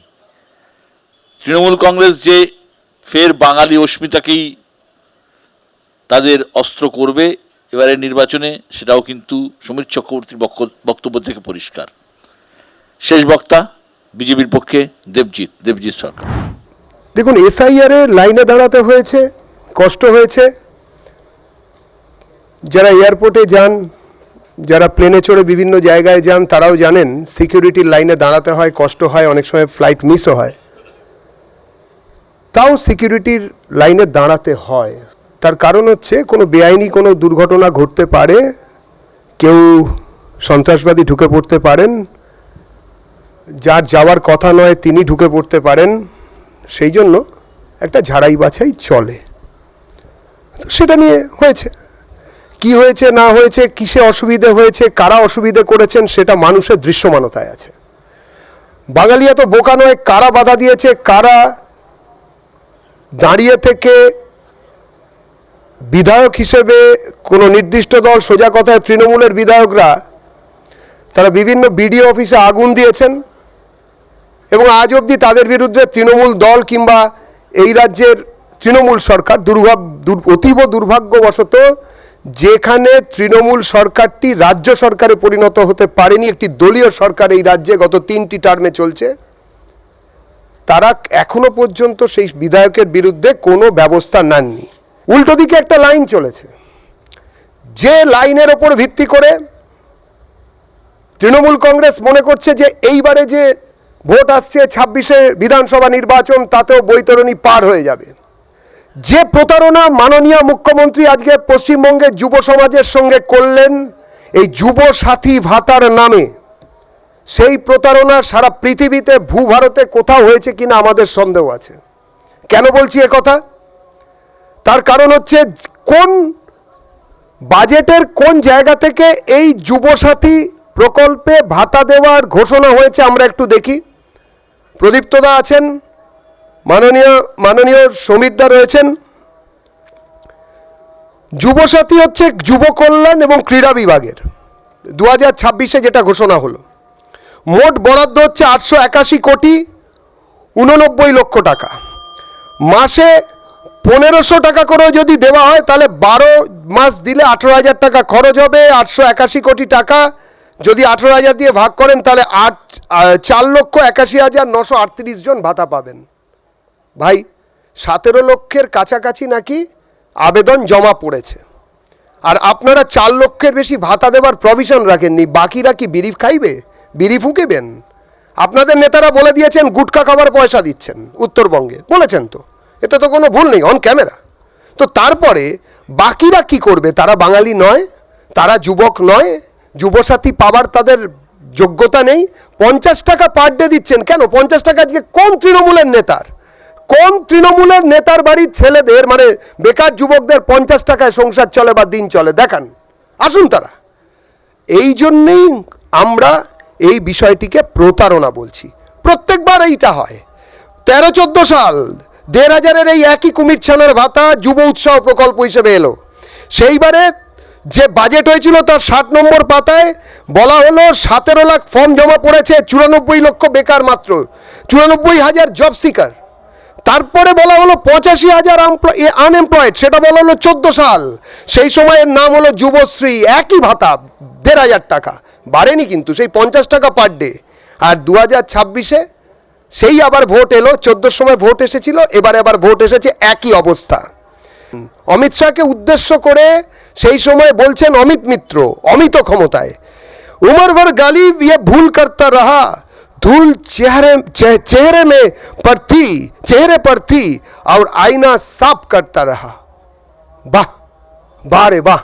অমিত শাহকে এইসব কথা যখন অমিত মিত্র বাবু বলছেন, সেই সময় সেই 1,500 টাকার যুবসাথী, যুবশ্রী, আগে হচ্ছে কি জানো, যুবদের উৎসাহ প্রকল্প, 1 কোটি মানুষ পরিযায়ী শ্রমিক এই রাজ্যে, 2 কোটি 15 লক্ষ মানুষ বেকার, 51টি শিল্প ব্যবস্থা বন্ধ করে দিয়েছেন, 6,688টি কলকারখানা এই সরকার বন্ধ করেছেন, বেল বাজিয়ে দেবেন, ঠিক এইভাবে ঘন্টা বাজিয়ে দিয়েছেন কারখানার।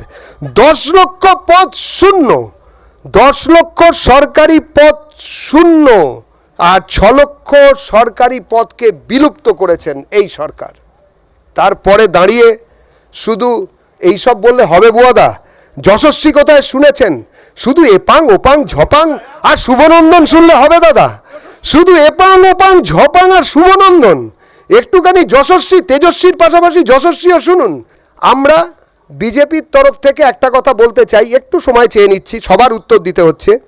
পিএম নিধি প্রকল্প, দীনদয়াল যুবা যোজনা, পিএম বিশ্বকর্মা, এগুলো হচ্ছে কেন্দ্রীয় সরকারের প্রকল্প, সবকটা যুবকদের উদ্দেশ্য করে। বছরে প্রায় 30,000-এর কাছাকাছি টাকা শুধু নয়, স্কিলের ডেভেলপমেন্ট হতে পারে। বুয়াদারা বন্ধ করে রেখেছেন, প্রদীপ্তরা বন্ধ করে রেখেছেন। এই রাজ্যে সব হতে দেবেন না, কেন্দ্রীয় কোনো প্রকল্প এই রাজ্যে হতে দেবেন না। কেন?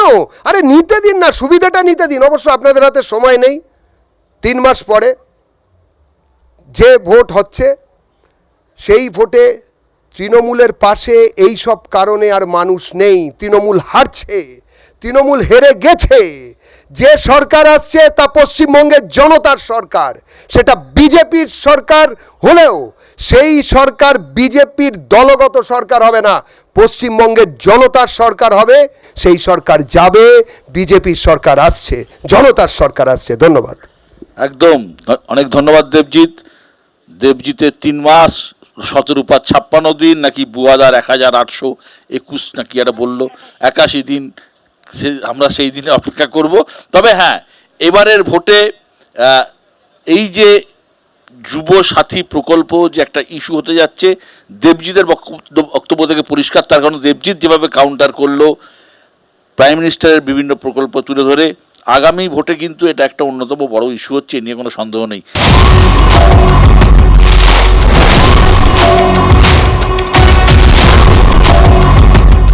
গত কয়েক বছরে বাংলা রাজনীতিতে একটা কথা খুবই জনপ্রিয় হয়েছে, সেটা হচ্ছে বাইনারি, যেটা কথা কৌস্তব বলল। রাজনৈতিক বাইনারি, হয় তৃণমূল নয় বিজেপি, মাঝে আর কেউ নেই। এই বাইনারির দায় কতটা সংবাদ মাধ্যমের, কতটা বাইনারির বাইরে থাকা রাজনৈতিক দলগুলোর, তা নিয়ে তর্ক চলতেও পারে। কিন্তু একটা খবর না বললেই নয়, সেটা হচ্ছে এই রাজ্য রাজনীতিতে অফিসিয়াল বাইনারি আমরা প্রথম দেখেছি 2021 সালে, যখন বিধানসভায় বাম এবং কংগ্রেসের কোনো প্রতিনিধি ছিল না। 2026-এ কী হবে আমার জানা নেই। বাংলার ইতিহাসে প্রথমবার হয়েছিল। বঙ্গ রাজনীতির ইতিহাসে আর একটা নজিরবিহীন ঘটনা ঘটতে চলেছে আর কয়েকদিনের মধ্যেই, সেটাও রাজনৈতিক বাইনারি। এই প্রথম এই রাজ্য থেকে রাজ্যসভায় সিপিআইএম বা কংগ্রেসের কোনো প্রতিনিধি থাকছে না। রাজ্যসভায় সিপিআইএমের শেষ প্রতিনিধি বিকাশ ভট্টাচার্যের মেয়াদ শেষ হতে চলেছে। তার সাংসদ পদ শেষ হয়ে যাওয়ার পর এটি চলে যাবে বিজেপির কাছে। সুতরাং রাজ্যসভাতেও কিন্তু এখন সেই বাইনারি, তৃণমূল এবং বিজেপি। আমি প্রশ্নে আসছি, রাজ্যে ভোট ঘোষণা হতে খুব একটা দেরি নেই। ভোটের দেয়াল লিখনগুলো পরিষ্কার হচ্ছে, প্রদীপ্ত। রাজ্যের শাসক দল ভোটের আগে বেকার ভাতা চালু করেছে। বোঝাই যাচ্ছে যে তোমরা মহিলা ভোটের জন্য লক্ষ্মীর ভাণ্ডার করেছিলে, এবার যুবদের ভোটের জন্য যুব সাথী করছো। এই অনুদান নিয়ে নানা প্রশ্ন উঠছে, চাকরি কোথায়, চাকরি নেই, শিল্প নেই, তার বদলে এই অনুদান, এটা কতটা এফেক্টিভ হবে ভোটে? না, এটা তো বিশ্বাসযোগ্য তখনই হবে যখন পরিসংখ্যানের কথা হবে। 2023 সাল দেয়াল লিখন ছিল আগামী বছর ক্ষমতায় আসবো, তারপরে 10 লক্ষ চাকরি দেব, যে কেউ নরেন্দ্র মোদীর সেই সভা দেখে নিক। 2 কোটি ভুলে যান, সেই 10 লক্ষর 1 কোটি, মানে 10 লক্ষের 1 লক্ষ চাকরি দিয়েছে কিনা একটু বুয়াদা খুব পরিষ্কারভাবে প্রশ্ন করেছেন। 28টা পশ্চিমবঙ্গে পিএসইউ আছে বর্তমানে, 33টা ছিল বিজেপি ক্ষমতায় আসার পরে, 5টা পিএসইউ সেন্ট্রাল বন্ধ করে দিয়েছে। ফলে উত্তর তাদের অবশ্যই দিতে হবে। কিন্তু উল্টো দিক থেকে ওরাই বলে, ওদের কেন্দ্রীয় প্রতিনিধিরা বিভিন্ন সময় ইএসআই এর ডেটা, পিএফ এর ডেটা নিয়ে কথা বলে, HRMS এর ডেটা নিয়ে কথা বলে। সেই ডেটা অ্যানালিসিস করে যদি ওরা দেখে পশ্চিমবঙ্গ এখনো 4th position in job creation. ছেড়ে দিন ন্যাশনাল অ্যাভারেজের থেকে, ন্যাশনাল অ্যাভারেজ সম্ভবত 4.3 বেকারত্বের, সেখানে আমি যদি ভুল বলে থাকি সেটা কাছাকাছি হবে, সেখানে পশ্চিমবঙ্গের অ্যাভারেজ 3.7 বা 3.6। তার মানে পশ্চিমবঙ্গ ন্যাশনাল অ্যাভারেজ থেকে ভালো জায়গায় হচ্ছে বেকারত্বের জায়গায়। কিন্তু প্রশ্ন আসছে টম অ্যান্ড জেরি নিয়ে। দাদা, আপনি যেটা শুরু করলেন যে সিপিএম শূন্য বা এই ধরনের কিছু, আসলে Tom and Jerry ED CBI যখন আসে না, তখন সেই ইডি আর সিবিআই যখন দৌড়াচ্ছে টম অ্যান্ড জেরির মতন, পিছন পিছন সিপিএমও দৌড়াচ্ছে টম অ্যান্ড জেরির মতন। কিন্তু যেই দেখছে ওরা কিছু করতে পারছে না। আমাদের অভিযোগ হচ্ছে যে কেন্দ্রীয় প্রতিষ্ঠানকে ব্যবহার হচ্ছে, উলঙ্গভাবে ব্যবহার করা হচ্ছে, তখন বলছে এই তো সেটিং, এই তো সেটিং, এই তো সেটিং। এবার অনুপ্রবেশ নিয়ে যখন কথা হয় না, তখন বিজেপির জন্য খুব কষ্ট হয়। বাঙালি নিয়ে, অস্মিতা নিয়ে কথা হচ্ছিল, গৌতম সরকার, অসিত সরকার, গৌতম বর্মন বিজেপির বুথ সভাপতি, তাদের বালুরঘাটের নেতা ফেরত আনতে পারেন না, যিনি শিক্ষা প্রতিমন্ত্রী, আমার নেতা অভিষেক বন্দ্যোপাধ্যায় ফেরত আনেন, পেল অর্ডার দিয়ে বাইরে পাঠিয়ে দেয় ওড়িশা থেকে, এবং সুরসুর করে কোর্টের নির্দেশে ফেরত আনতে হয়। সোনালী খাতুনের ঘটনা তার মধ্যে একটা অন্যতম। ফলে এরা যে ন্যারেটিভ সৃষ্টি করছে সেটার মধ্যে ভায়োলেন্স আছে, ধর্ম নেই। ভায়োলেন্স আছে, ধর্ম নেই, শতরূপা। বিশ্বদা, ভায়োলেন্স নিয়ে তারাই কথা বলে যারা সবচেয়ে বেশি ভায়োলেন্স করে এই রাজ্যে, সেই সরকার, এবং যারা ওপেনলি মানুষের ঘরবাড়ি জ্বালিয়ে দেয়, সারা বছর ফিয়ার সাইকোসিস করে এবং মানুষকে বাধ্য করে যেভাবেই হোক নয় নিজে ভোট দেবে, নয়তো ব্যালট পেপারগুলো চেবানো হয়ে যাবে, যেরকম চন্দনদা বলেছে বারবার, আর নয়তো ইভিএম এর ওপর সেলোটেপ লাগিয়ে দেবে, বাড়িতে তালা লাগিয়ে দেবে, বিভিন্ন কারণ। আমি একটু পরপর আসি। অলরেডি কৌস্তবের সঙ্গে প্রদীপ্ত সেটিং আছে কিনা আমি বলতে পারবো না, তবে ওই সেম ন্যারেটিভ। আর হ্যাঁ, প্রদীপ্ত এর আগের সেকশনে বলছিল যে ও ইনক্লুসিভিটি চাইছে। এক্সক্লুসিভিটি কি চাইছে? এক্সক্লুড কাদের করা যাবে না বিশ্বদা? যারা ডেড ভোটার তাদের তো ডেফিনেটলি এক্সক্লুড করা যাবে না। এই সরকার বলবে আরে কবর থেকে তুলে আনো, তাও তারা এসআইআর এ থাকবে। ডুপ্লিকেট যাদের বহু জায়গায়, একাধিক জায়গায় এপিক কার্ড আছে, তাদেরও রাখতে হবে, কারণ এক্সক্লুসিভ মানে ইনক্লুসিভ করতে হবে না। ডিফেক্টিভ ভোটার, শিফটেড ভোটার, তাদেরও ধরে নিয়ে আসতে হবে। অথচ মুখ্যমন্ত্রী বলবে যে তার নিজের কনস্টিটিউয়েন্সিতে বিশ্বদা বহিরাগত আছে, বহিরাগত নাকি ভবানীপুরে আছে। আচ্ছা, ডোমিসাইল ইন কোয়েশ্চেন যাদের, তাদেরও ইনক্লুড করতে হবে। তো এই যদি আবদার হয়। আর আরেকটা কথা, আমি জানি না আপনি আবার আমার কাছে কখন ফিরবেন, ও বলছিল আইএস ডব্লিউবিসিএস নাকি এখানে সংখ্যা বেশি। আরে যে রাজ্যে বিশ্বদা ছাগল স্কুল ইউনিফর্ম পরে আর মিড ডে মিল বাচ্চাদের জন্য বরাদ্দ, সেটা নিয়ে যায় তৃণমূলের নেতা, সেখানে কি শিক্ষা আর কোথায় আইএস, কোথায় ডব্লিউবিসি? আমি কৌস্তবের কাছে, কৌস্তব, তোমাদের দল কখনো ধর্ম নিয়ে রাজনীতি করে না, মানে আপাত দৃষ্টিতে আমরা দেখিনি, এই নীতিতে বিশ্বাসও করে না, কিন্তু নৌসাদের সঙ্গে জোট করে সেই ইমেজটা অনেকটাই ভেঙেছে বলে অনেকে মনে করেন। এবার হুমায়ুনের সঙ্গে মোহাম্মদ সেলিমের সাক্ষাৎ এই যে হলো, এটা কি সিপিআইএম এর সেই ভিত্তি গোড়াতেই একটা বড় ধাক্কা দিল না? আমি আগে বাইনারি নিয়ে বলিনি, আমি বাইনারি বলতে যা বলেছি সেটা বোঝাতে পারিনি হয়তো। বাঙালি কিন্তু বাইনারিতে পছন্দ করে। কেন পছন্দ করে? দেখুন, ইস্টবেঙ্গল মোহনবাগান, উত্তম সুচিত্রা, হেমন্ত মান্না, কিন্তু বাইনারি মানে এই যে পশ্চিমবাংলায় এখন যে বাইনারি চলছে, this is a fake binary. 2021 সালে তৃণমূল কংগ্রেসের প্রার্থী তালিকা আর বিজেপির প্রার্থী তালিকা দেখুন, 100-র ওপর তৃণমূলের 60 বিজেপির প্রার্থী হয়েছে।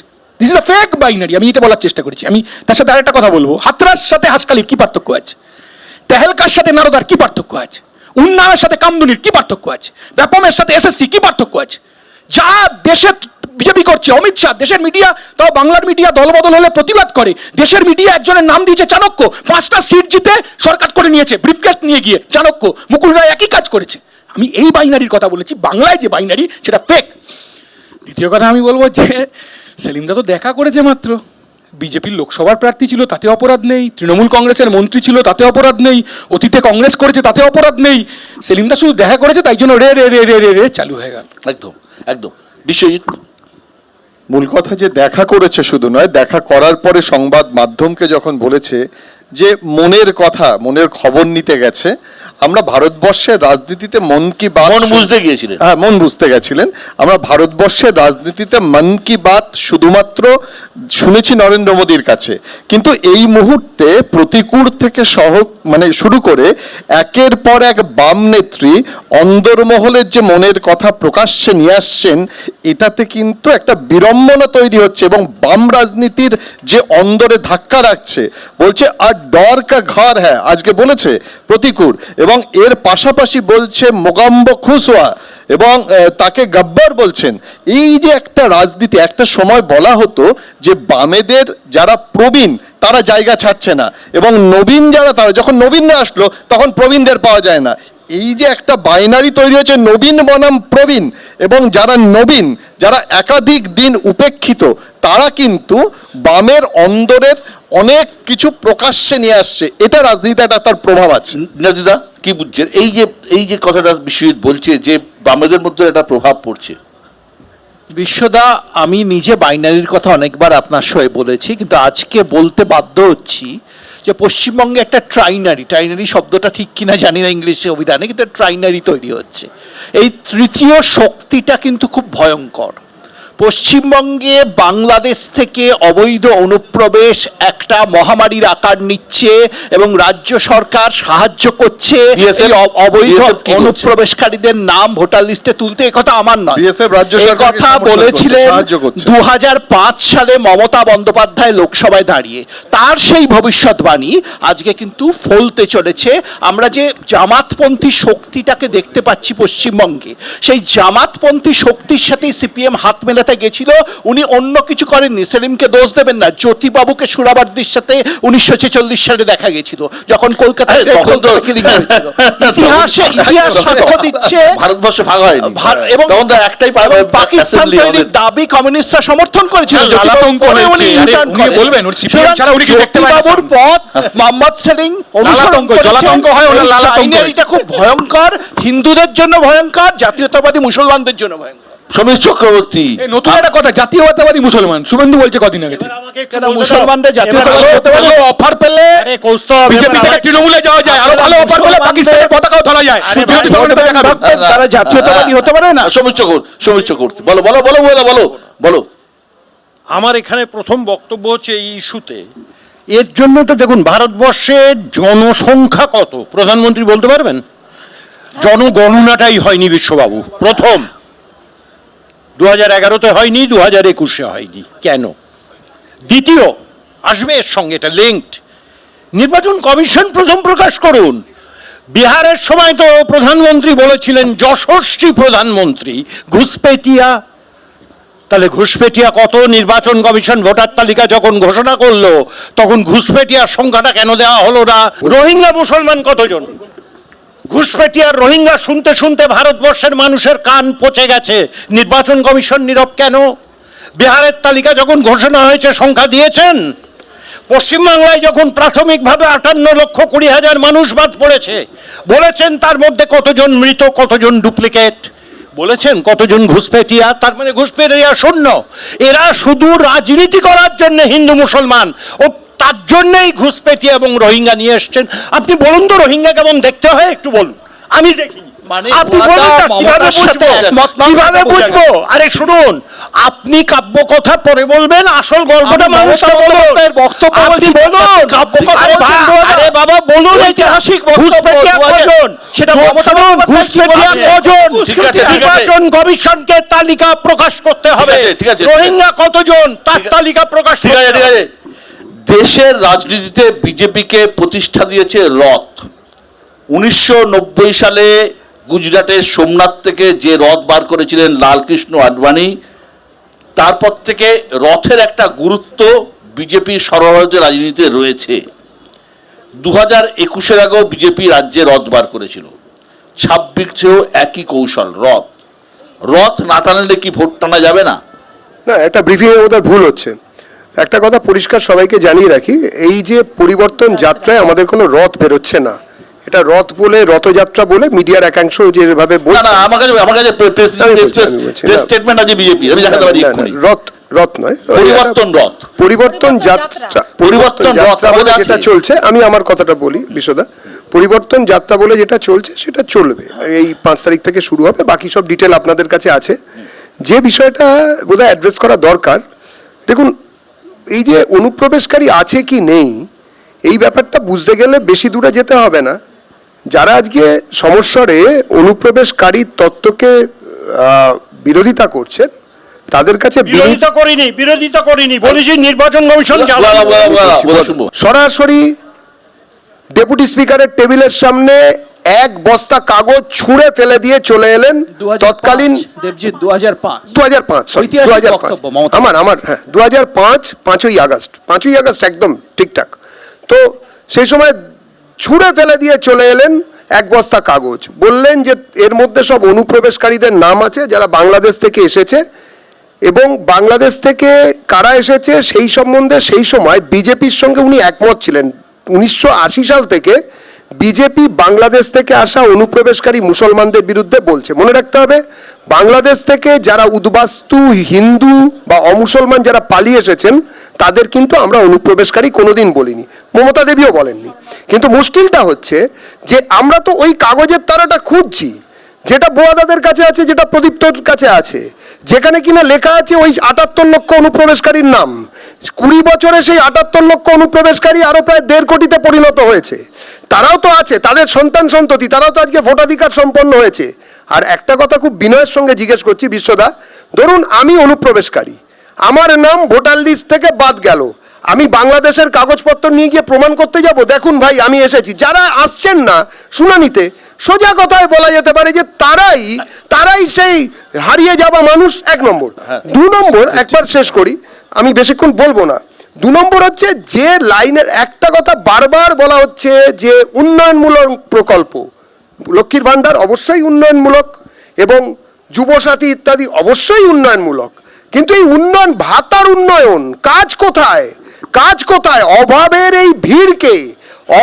এই ভিড়কে উৎসবের ভিড় বলবেন না, এটা পাপ হচ্ছে। তৃণমূল কংগ্রেস এটা পাপ করছেন মানুষের সঙ্গে। অভাবের ভিড়, এটা হচ্ছে মমতা দেবীর সরকারের যে অভাব, অপদার্থতা, তার ভিড়, মানুষের চোখের জলের ভিড়। এটাকে এইভাবে গ্লোরিফাই করবেন না, দয়া করে করবেন। অভাবের ভিড়। বিশ্ববাবু, ব্যাপারটাকে অন্যভাবে দেখুন।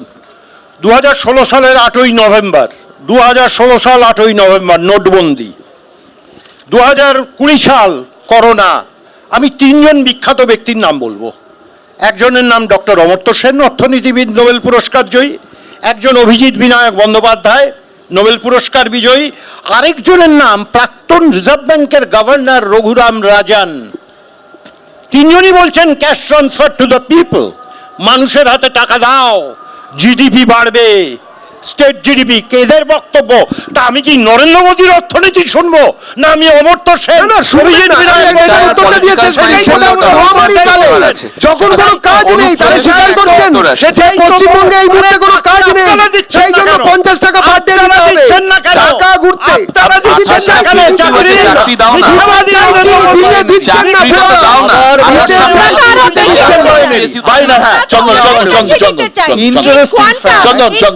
ইন্টারেস্টিং ফ্যাক্ট, বুয়াদা, দেবজিৎ এরা আর বায়ানারি করবেন না, এটা একটা প্র্যাকটিক্যাল মঞ্চ যেখান থেকে সকলে দেখছেন। বলুন না, প্রশ্নটা আমি সেখানেই বলছি, সেই কারণেই বলছি।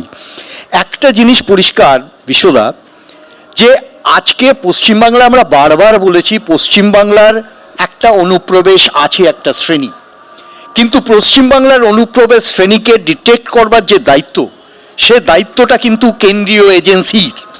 বিভিন্ন ক্ষেত্রে এখানে আমরা ডেমনস্ট্রেট করেছি, আমরা বলেছি যে আজকে এসআইআর এর যে প্রয়োজন, সেই প্রয়োজনটা এক্স্যাক্টলি মিট করছে কিনা, তার প্রধান কারণই হচ্ছে আমরা পপুলেশন সাইজ জানি না।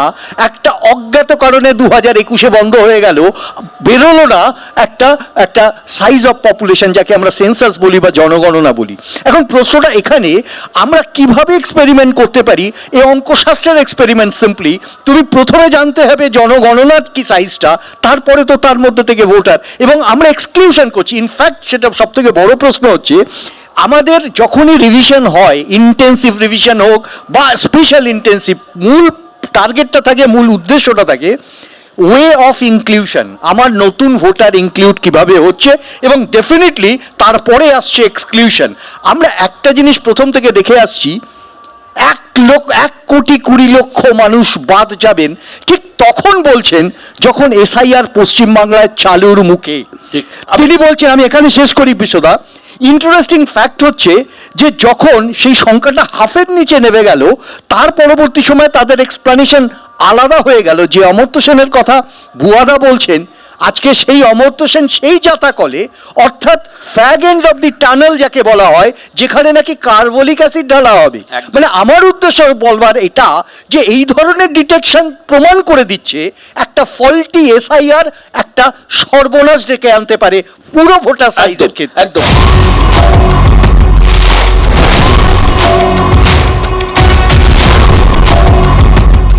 তো 50 দিনের শুনানি, এসআইআর শুনানি শেষ হয়েছে। আমরা ফাইনাল লিস্টের জন্য অপেক্ষা করছি। ইতিমধ্যেই সময় আর একটু বাড়িয়ে দেওয়া হয়েছে, 28 তারিখ ফাইনাল লিস্ট বেরোনোর কথা। ভোটের আগে কি এই এসআইআর নির্বিঘ্নে মিটবে বলে আপনার দল মনে করে? নির্বিঘ্নে যে মিটছে না সেটা তো বারংবার প্রমাণ হয়ে যাচ্ছে। 14 বারের কাছাকাছি ডিপার্চার হয়েছে মানে ইলেকশন কমিশন নিজের পজিশন থেকে। অভিষেক ব্যানার্জি নির্দিষ্টভাবে কিছু প্রমাণ করে দিয়েছেন কিভাবে হোয়াটসঅ্যাপ কমিশন চলছে। মমতা বন্দ্যোপাধ্যায় প্রমাণ করেছেন মানুষ যেভাবে রাস্তায় দাঁড়িয়ে রয়েছে, মানুষকে যেভাবে 3-4 বার করে লাইনে দাঁড় করানো হচ্ছে। দেবজিৎদার মাকে লাইনে দাঁড় করানো হয়েছে, অনুপ্রবেশকারী নিয়ে কথা বলছিল, সিকিউরিটি নিয়ে দেবজিৎদা কথা বলছিল, তার মাকে ওই অসুস্থ অবস্থায় লাইনে দাঁড়াতে ছিল টু প্রুভ হার সিটিজেনশিপ। সেখানে অনুপ্রবেশকারী যখন কথা বলছে, তাহলে 2024 সালের যে ইলেকটোরাল রোলে ভোট হলো, সেই ভোটে যখন আমার দেশের প্রধানমন্ত্রী হলেন, আমার দেশের জাহাজ প্রতিমন্ত্রী হলেন অভিষেক বন্দ্যোপাধ্যায়, তো সেখানে 100% কারেক্ট যে তাহলে ফল্টি ভোটার লিস্ট নিয়ে, অনুপ্রবেশকারীর ভোটার লিস্ট নিয়ে কেন প্রধানমন্ত্রী হয়েছেন? ছাড়ুন সেই পদ, সেটা নতুন করে এসআইআর করুন। শতরূপা, যেটা তৃণমূল কংগ্রেসের পক্ষ থেকে বলা হচ্ছে যে এই যে সাধারণ মানুষের হয়রানি, যেটা বুয়াদা বললেন, 1,36,00,000 মানুষকে লাইনে দাঁড়াতে হচ্ছে, হয়রানি হচ্ছে, এই ভোট পুরোপুরি বিজেপির এগেনস্টে যাবে, বিপক্ষে যাবে। না না, সেটা তো বিশ্বদা, আমি তো টিয়া পাখি নিয়ে বসিনি, আমার কাকা তো আছে, তাকে জিজ্ঞেস করতে হবে ভবিষ্যতে কি হবে। এটা আমি বলতে পারবো না, সেটা তো আমি ক্যালকুলেশন বলছি, সেটা তো আমি স্টেট ঠিক করছি। আছে, ঠিক আছে। আচ্ছা, প্রথমত হচ্ছে যে এই যে ফর্ম নাম্বার 7টা যে ফিল আপ হয়েছে, তার তো লিস্ট বেরোবে, তখন এই রোহিঙ্গা না আর কি কি জিআইএ বেরোবে সেটা পরে দেখা যাবে। যেটা তৃণমূল বারবার ধরার চেষ্টা করছে, বাঙালি অস্মিতা। এই যে ধরুন বাঙালি আবেগকে ধরার চেষ্টা আপনারাও করার চেষ্টা করছেন, তৃণমূলও করার চেষ্টা করছেন, কিন্তু কোথাও ধরুন এই বঙ্কিমদা হয়ে যাচ্ছেন, যেটা তৃণমূল অভিযোগ করছে। এই যে শ্রীরামকৃষ্ণ জন্মজয়ন্তী গেল, বার্ষিকী গেল, সেখানে স্বামী বলা হয়েছে, সে নিয়ে তুমুল বিতর্ক চলছে। 1864 সাল তোতাপুরী এসে দীক্ষা দিয়েছিলেন গদাধর চট্টোপাধ্যায়কে। সেই সময় তার নাম হয়েছিল স্বামী রামকৃষ্ণ পুরী। এই বিষয়টা যারা পুরী সম্প্রদায়ভুক্ত শুধু নয়, যারা দশনামী সম্প্রদায়ভুক্ত, যারা এখানে অনেকে আছেন আমাদের ইয়ের মধ্যে, তারাও জানেন।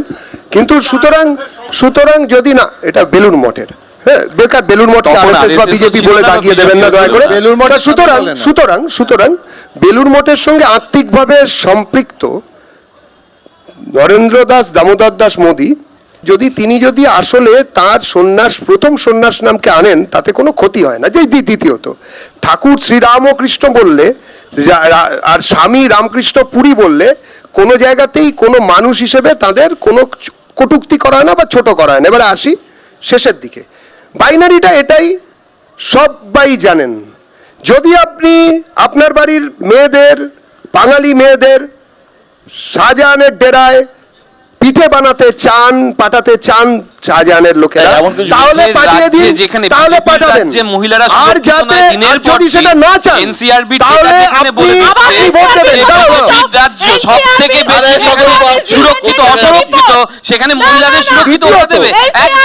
একজন সভাপতির নাম বলে দেখবি, 1980 সাল থেকে যে মহিলা, একজন সভাপতির নাম বলে বিজেপির যে সভাপতি হচ্ছে মহিলা, বলে 1980 সাল থেকে যারা মহিলাদের ন্যূনতম সম্মান করতে জানে না, যারা মঞ্চ থেকে মহিলাদের অত্যাচার করে, তারা মহিলাদের সুরক্ষা দেবে। এই রাজ্যে নারী সুরক্ষায় সব থেকে এগিয়ে রয়েছে এবং আগামী দিনেও থাকবে। ওই মহিলারাই আমাদের বলেছিলেন আজকে লাঠি বাহিনা দিচ্ছ, তাদের জন্য তুমি অন্নপূর্ণা নারী সুরক্ষাটা আর্জি করে রাত্রেবেলা হয়েছিল ভাই, করার জন্য যেটা নারী সুরক্ষা হয়েছিল, সিবিআই সুষমা স্বরাজ এইটুকু চেহারা, first external affairs minister BJP, first finance minister মহিলাদের BJP, second national all India president BJP. আমি একটু এখানকার কথা বলি, সেইখানে আমরা দেখতে পাই সো কল্ড এম্পাওয়ার্ড পার্টি, যেখানে নাকি মহিলা মুখ্যমন্ত্রী, অসংখ্য মহিলা মন্ত্রী, তারা আবার মহিলাদের বিষয়ে যা মন্তব্য করে আমার রুচিতে বাঁধে। এই যে ন্যারেটিভটা তৈরি হচ্ছে যেখানে বাঙালি মনীষী নিয়ে এই যে রামকৃষ্ণ, বিবেকানন্দ, বলো বলো। বুঝতে পেরেছি। দেখুন কি সুন্দর 10 মিনিট ধরে ঝগড়া চললো, কাজ নেই, চাকরি নেই, কর্মসংস্থান নেই। রামকৃষ্ণ কার, রবীন্দ্রনাথ কার, রামকৃষ্ণ কার, আর হোর্ডিং এ ডেঙ্গুর মশার পাশে মমতার ছবি, ডেঙ্গুর মশা তারাও মমতার ছবি। অভিষেকের রামকৃষ্ণর জন্মদিন, অভিষেকের ছবি বড়, নরেন্দ্র মোদী একই একই একই, আলাদা কিছু নেই, নরেন্দ্র মোদীও একই কাজ করে। কাজেই আমি বলছি যে পিপলস ইস্যু কে বলবে? কৃষক ফসলের দাম পাচ্ছে না, অল্প বয়সী ছেলেমেয়েরা চাকরি পাচ্ছে না, কাজ নেই। আমরা একটা জায়গা দেখছি যে এই যে বাঙালি অস্মিতা নিয়ে কথা হচ্ছে, আমরা একটা দেখেছি মহারাষ্ট্র আমার একটা রাজ্য যেখানে বিজেপি শরিক দলে ছিল, সেখান থেকে শাসক হয়ে উঠেছে, কিন্তু ওই রাজ্যে বিজেপির একটা দেবেন্দ্র ফডণবীশ আছে। বাংলায় এরকম কোনো দেবেন্দ্র ফডণবীশ নেই, সেই জন্য কি বারবার এই বাঙালি অস্মিতা নিয়ে বাংলায় বিজেপিকে প্যাঁচে পড়তে হচ্ছে? প্রথম কথা, যে বাংলার যে ন্যারেটিভসটা দেবজিৎ দা দিলেন সেটা একটা ঐতিহাসিক সত্য, কিন্তু পাবলিক পার্সপেক্টিভ বা পাবলিক যে ন্যারেটিভস, সেখানে কেউ কাল সকাল থেকে যদি দেবজিৎ দা 500 জনের সঙ্গে কথা বলেন, স্বামী রামকৃষ্ণ পাবেন না। ওই জন্যে কমন বাঙালির কাছে একটা ধাক্কা, কারণ তারাও, আমি এটা জানি এতে রামকৃষ্ণর কোনো ক্ষতি হয় না, বঙ্কিমদা বললে বঙ্কিমচন্দ্রের কোনো ক্ষতি হয় না, রবীন্দ্রনাথ সম্পর্কে বললে ক্ষতি হয় না, কিন্তু বাঙালির জাত্যাভিমানে লাগে। বাঙালি ভাবতে থাকে যারা এই কথা বলছে তারা আমাদের নয়, কারণ তারা এটা বিশ্বাস করে মোর নাম এই বলে খ্যাত হোক, আমি তোমাদেরই লোক, সেই নামে। দ্বিতীয় কথা, বিশ্বদা অনেকক্ষণ কথা হলো চাকরি বাকরি নিয়ে। দেখলেন যে কর্মসংস্থান নেই। কর্মসংস্থান আপনি কেন্দ্রীয় সরকার কোথায় দিচ্ছে? কন্ট্রাক্টে। অগ্নিবীরের কথা আপনি শুনেছেন, সবাই জানে। আপনি দেখেছেন বিভিন্ন কোম্পানি এবং সরকার অধিকৃত প্রতিষ্ঠান যেখানে চুক্তি ভিত্তিক কর্মী নেওয়া হচ্ছে। ইন্টার্নশিপ, প্রাইম মিনিস্টারের ইন্টার্নশিপ প্রকল্প, কতজন কাজ করছে? কটা কোম্পানি তাদেরকে নিয়েছে? কতজন অ্যাপ্লাই করেছে? আপনি খালি পরিসংখ্যানটা দেখুন। বিশ্বদা, আমার মনে হয় বাঙালি যদি কোনো রাজনীতিবিদদের নিয়ে গর্বিত হন, তারা হচ্ছেন সুভাষচন্দ্র বসু, বিধানচন্দ্র রায়ের মতো মানুষ। চন্দনদা খুব খুশি হবেন। তাই সুভাষচন্দ্র বসু 1936 সালে একবার আয়ারল্যান্ডে গেছিলেন, এই ফেব্রুয়ারি মাসেই, এবং ওখানকার একজন সাংবাদিক তাকে বলেন, একজন বাঙালি নেতা এসছেন। সুভাষচন্দ্রের প্রতিবাদ করে বলেন, আমি বাঙালি নেতা নই, আমি ভারতীয় নেতা। সুভাষচন্দ্র চেয়েছিলেন ভারতের জাতীয় ভাষা হোক হিন্দুস্তানি। বাঙালি স্পিরিটটা হচ্ছে এই সর্বভারতীয় স্পিরিট। বাংলাটা তামিলনাড়ু নয়, বাংলাটা মহারাষ্ট্র নয়, এটাকে তৃণমূল গুলিয়ে ফেলেছিল বলে সেই কারণে বাঙালি কার্ডটা কাজ করলো না। বাঙালি কার্ডটা কাজ করলো না বলে বিশ্বদা আজ তারা বাধ্য হচ্ছে লক্ষ্মীর ভান্ডারের যে অ্যালোকেশনটা বাড়াতে। বাঙালি কার্ড কাজ করলে লক্ষ্মীর ভান্ডারে টাকা দিতে হতো না, বাঙালি কার্ড কাজ করলে বেকারদের ভাতা দিতে হতো না নির্বাচনের আগে। তৃণমূলের বাঙালি কার্ড বুমেরাং হয়ে ফিরে আসছে, এটা বুঝতে পেরে আপনার কথা রাজনীতিতে আসতে হচ্ছে। দেবজিৎ, আমরা দেখেছি বিহারে প্রকাশ্যে মাছ মাংসের বিক্রি নিষিদ্ধ হয়ে গেছে, এবং এ রাজ্যের রাজনীতিতে সেটা একটা বড় ইস্যু হয়ে গেল। এ নিয়ে প্রশ্ন শুনতে হলো আপনাদের রাজ্য বিজেপি সভাপতিকে, তিনি বললেন এটা অত্যন্ত অন্যায়। আমার প্রশ্ন হলো, জাতীয় স্তরে বা অন্য রাজ্যে বিজেপির এই ধরনের অবস্থান কি বাংলায় বিজেপিকে বেকায়দায় ফেলছে? যেভাবে এককালে সিপিআইএম এর কেরল লাইনকে নিয়ে সমস্যা হতো বেঙ্গল লাইনের। না না, কোনো অসুবিধা হচ্ছে না, হবেও না। তার কারণ হচ্ছে এসব বিতর্কিত, বাজে, বিভ্রান্তিকর কথাবার্তা। তৃণমূল কংগ্রেস মাঝখানে বছরখানেক আগে হই হই করে বলতে রইল, এই পুজোর আরেকটু আগে, যে ওরে বাবা, দিল্লির চিত্তরঞ্জন পার্কের পাশের যে বাজার, তাতে মাছের দোকান পুরো বন্ধ করে দিল বিজেপি। তো হইচই হলো, আমরা একটু ঘাবড়ে গেলাম। আমি তারপরে বিভিন্ন জায়গায় খবরাখবর হলো, এর মধ্যে ওখানকার যারা মৎস্য ব্যবসায়ী তারা সুমোটো ভিডিও করে বলতে রইলেন, বাবা তৃণমূলের লোকজন কিংবা বিজেপির লোকজন যে যেখানেই থাকুন না কেন, দৈরতে আমাদের ফেলবেন না, আমরা যথেষ্ট ভালোভাবে দিল্লিতে মাছ বেচছি, কেউ আমাদের বাধা দিচ্ছে না, দয়া করে এসব বলে আমাদের অসুবিধে করবেন না। ন্যাচারালি এইসব কথাবার্তা বাঙালি পাঁটা খাবে।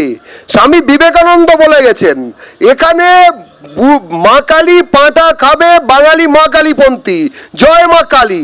যিনি খাবেন না, এখানে যিনি মুসুর ডালকে বা আমিষ মনে করেন কিংবা এক কোপে কাটা পাটা কান, তারা সবাই বাঙালি। যখন ওপার বাংলা থেকে পালিয়ে আসতে হয়েছিল এক কাপড়ে, কোনো হিসাব করা হয়নি কে এক কোপে কাটা পাটা খায় কিংবা কে তিলক পরে মুসুর ডালকে নিরামিষ ভাবে। সুতরাং এই পশ্চিমবঙ্গ, হিন্দু হোমল্যান্ড পশ্চিমবঙ্গে বাঙালিকে বাঁচতে হবে। বাঙালি সংস্কৃতিকে যারা এগিয়ে নিয়ে যাচ্ছেন, সেই বাঙালিদের বলবো যে যত তাড়াতাড়ি সম্ভব যারা এই রাজ্যে আমি একটা পরিষ্কার কথা বলি, এতক্ষণ ধরে চিৎকার উচ্চ স্বরে আমরা যখন এখানে আলোচনাটা করছিলাম, আমাদের স্বর উচ্চ হয়নি কিন্তু তখন যখন আমরা এমপ্লয়মেন্টের প্রশ্নগুলো তুলেছিলাম। কেউ চিৎকার করে বলেননি যখন আমরা তুলেছিলাম শিল্পের নীতি। কেউ আমরা বলিনি স্বাস্থ্য ব্যবস্থা রাজ্য কেন্দ্র মিলে।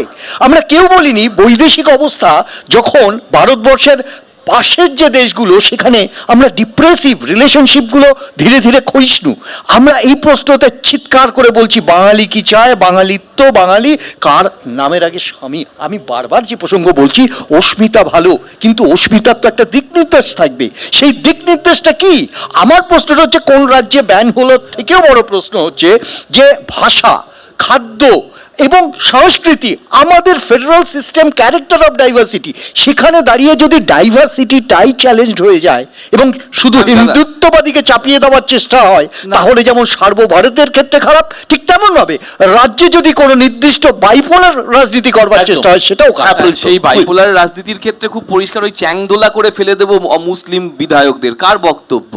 ওই যে কিছুক্ষণ আগে তৃণমূল থেকে নিয়ে গেছিল, তৃণমূলদের থাকার সময় যাকে বিজেপি চোর বলেছিল, আজকে তাকে বিরোধী দলনেতা করেছে। সেই শুভেন্দু অধিকারী যখন বলে যে বাঙালিদেরকে ফিরিয়ে দেবো, সেটা আর এই যে এইটা নিশ্চয়ই সবাই একটু দেখাতে পারবেন, এটা দেখাতে পারবেন যে কোরাপুট ডিস্ট্রিক্টে এই 26শে জানুয়ারি মাছ বন্ধ করে দেওয়ার কথা হচ্ছিল।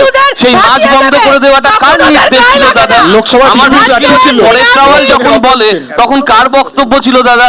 যখন আজকে এত বড় করে সব জায়গায় সভা হচ্ছে, গত দিন 10 আগে সম্ভবত মাইনরিটিদের নিয়ে একটা ওদের সভা হলো, ওদের আলিদা করলেন। ওখানে কটা প্রচার পেয়েছো দাদা? এরা দেখো তো কটা টিভি ওখানে প্রচার করেছে যে বিজেপির একটা মাইনরিটি সেল আছে, সেই মাইনরিটি সেল একটা প্রচার একটা করলো। তারা আবার বলছে বিজেপির ওখানে কিন্তু মাংস হয়, মাছ হয়, মাংস হয়, মাছ হয়। কিন্তু একজন মাইনরিটি মন্ত্রী দেখিয়ে দিন না, একজন মাইনরিটি এমপি দেখিয়ে দিন না, তাহলে তো বুঝবো যে ওরা সর্বভৌম বা আমাদের যে জাতীয়তাবাদ সেই সব নিয়ে চিন্তা করে। আর জাতীয়তাবাদ সুভাষ বাবু যখন ভারতে ছিলেন না, আরএসএস কে কিভাবে ব্যান করতে বলেছিলেন উনি বলে দেবেন, উনি বলে দেবেন। ওই আরএসএস এর জাতীয়, আরএসএস এর জাতীয় বলে দেবে, বলে দেবেন হিন্দু আরএসএস জাতীয়, আরএসএস জাতীয় মানেই হিন্দু মহাসভা। ওইটাই তো তাই, হিন্দু মহাসভা বলেছিলেন কিনা? বলেছিলেন তো, বলেননি? হিন্দু মহাসভা বলেননি তো? আরে সেই হিন্দু মহাসভার সঙ্গে বিজেপির সম্পর্ক কি? কৌস্তব বিদ্রোহ, দলত্যাগ, বিশৃঙ্খলা এগুলো সাধারণত আমরা দক্ষিণপন্থী দলগুলোতে দেখে এসেছি। সিপিআইএমের ইতিহাস অন্যরকম আমরা জানি। এদের শীর্ষ নেতৃত্ব অনুমোদন না দিলে প্রধানমন্ত্রী হওয়া যায় না, সে নজিরও রয়েছে। সেখানে এত বিদ্রোহ কেন? 15 বছর ক্ষমতার বাইরে থাকা সিপিআইএমের কাছে সব থেকে বড় সম্পদ হচ্ছে তাদের তরুণ প্রজন্ম, তোমাদের মতো তরুণ প্রজন্ম। তাদের ক্ষোভ কোথায়, সমস্যা কোথায়? এই প্রতিকূল রহমানের উদাহরণটা নেই। এত ক্ষোভের ব্যাপার নেই, প্রতিকূল খুবই গুরুত্বপূর্ণ আমাদের পার্টির নেতা। তো ও কিছু কথা বলেছে, আমাদের পার্টি তো পিসি ভাইপোর পার্টি না যে সবাই বলবে হ্যাঁ এটা কারুর কথা, ওর কথা বলেছে, নিশ্চিতভাবেই পার্টি বিবেচনা করবে, আমি সেই জায়গায় বলার নেই। কিন্তু আমি শুধু বলবো এখানে যা শুনলাম তৃণমূল আর বিজেপির ঝগড়া শুনলাম, হিন্দু মহাসভা নিয়ে আলোচনা হলো, আমি এইটুকু দায়িত্ব নিয়ে বলতে পারি বিগত 15 বছরে আরএসএস 14,000 স্কুল তৈরি করেছে বাংলায় বিভাজনের রাজনীতি করতে। মমতার সুবাদে বিভাজনের রাজনীতি। একজন প্রান্তিক খেটে খাওয়া মেধা শ্রমিক রাজনৈতিক কর্মী হিসেবে মাননীয় কৌস্তবদার কাছে একটা প্রশ্ন, আরএসএস কটা স্কুল বানিয়েছে? ওই সরস্বতী শিশু মন্দির এই আমলে বললেন, মানে আমি কোনো শব্দের জায়গা, মোটামুটি কত বললাম তো, মমতার সৌজন্যে কতগুলো? মমতার সৌজন্যে 14,000 স্কুল বানিয়েছে। আচ্ছা, এবার একটা তথ্য 14,000 ঠিক বলেছেন, আরো বেশিও হয়তো হবে। কিন্তু খারিজি মাদ্রাসা 18,000 আপনাদের আমলে হয়েছিল, ওটা সাম্প্রদায়িকতা ছিল না দাদা? ওটা কি ছিল? বাম আমলে 35 বছরে 18,000 খারিজি মাদ্রাসা। আপনাদের দেওয়া তথ্য, আপনাদের দেওয়া তথ্য, সংখ্যালঘু উন্নয়ন মন্ত্রকের তথ্য, যাকে কিনা বুদ্ধদেব ভট্টাচার্য বলেছিলেন, বুদ্ধদেব ভট্টাচার্য বলেছিলেন ওগুলো জঙ্গি বানানোর কারখানা, বুদ্ধদেব ভট্টাচার্য বলেছিলেন ওগুলো জঙ্গি বানানোর কারখানা। বিজেপির পশ্চিমবাংলায় কোনো সম্ভাবনা নেই, তার কারণটা কি জানেন? কারণ কোনো সম্ভাবনা নেই কেন জানেন?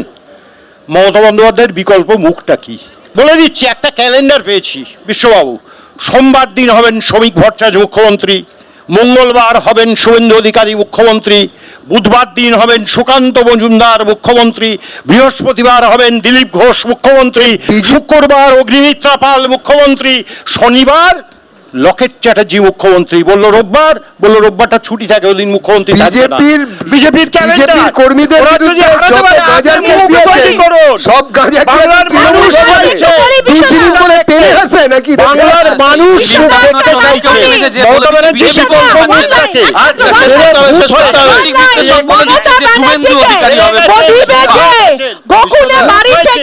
আমি পরিষ্কার করে দিলাম। 56 দিনের অপেক্ষা, পশ্চিমবঙ্গের রাজনীতি উত্তপ্ত উঠেছে। আগামী 28 তারিখ এসআইআর এর ফাইনাল লিস্ট বেরোনোর কথা। লিস্ট বেরোলে রাজনীতি আরো উত্তপ্ত হবে, এ নিয়ে কোনো সন্দেহ নেই। আপাতত আমরা তাকিয়ে থাকবো এসআইআর এর লিস্টের দিকে। সেই লিস্টে কত নাম বাদ যায়, কত নাম ঢোকে, সেটা বড় বিষয়ের। আমরা চাই কোনো বৈধ ভোটার যেন বাদ না যাক এবং কোনো অবৈধ ভোটার যেন ভোটার লিস্টে না থাকে, এটুকুই আমাদের প্রার্থনা। ভালো থাকবেন সবাই, অনেক অনেক ধন্যবাদ আজকে এখানে আসার জন্য।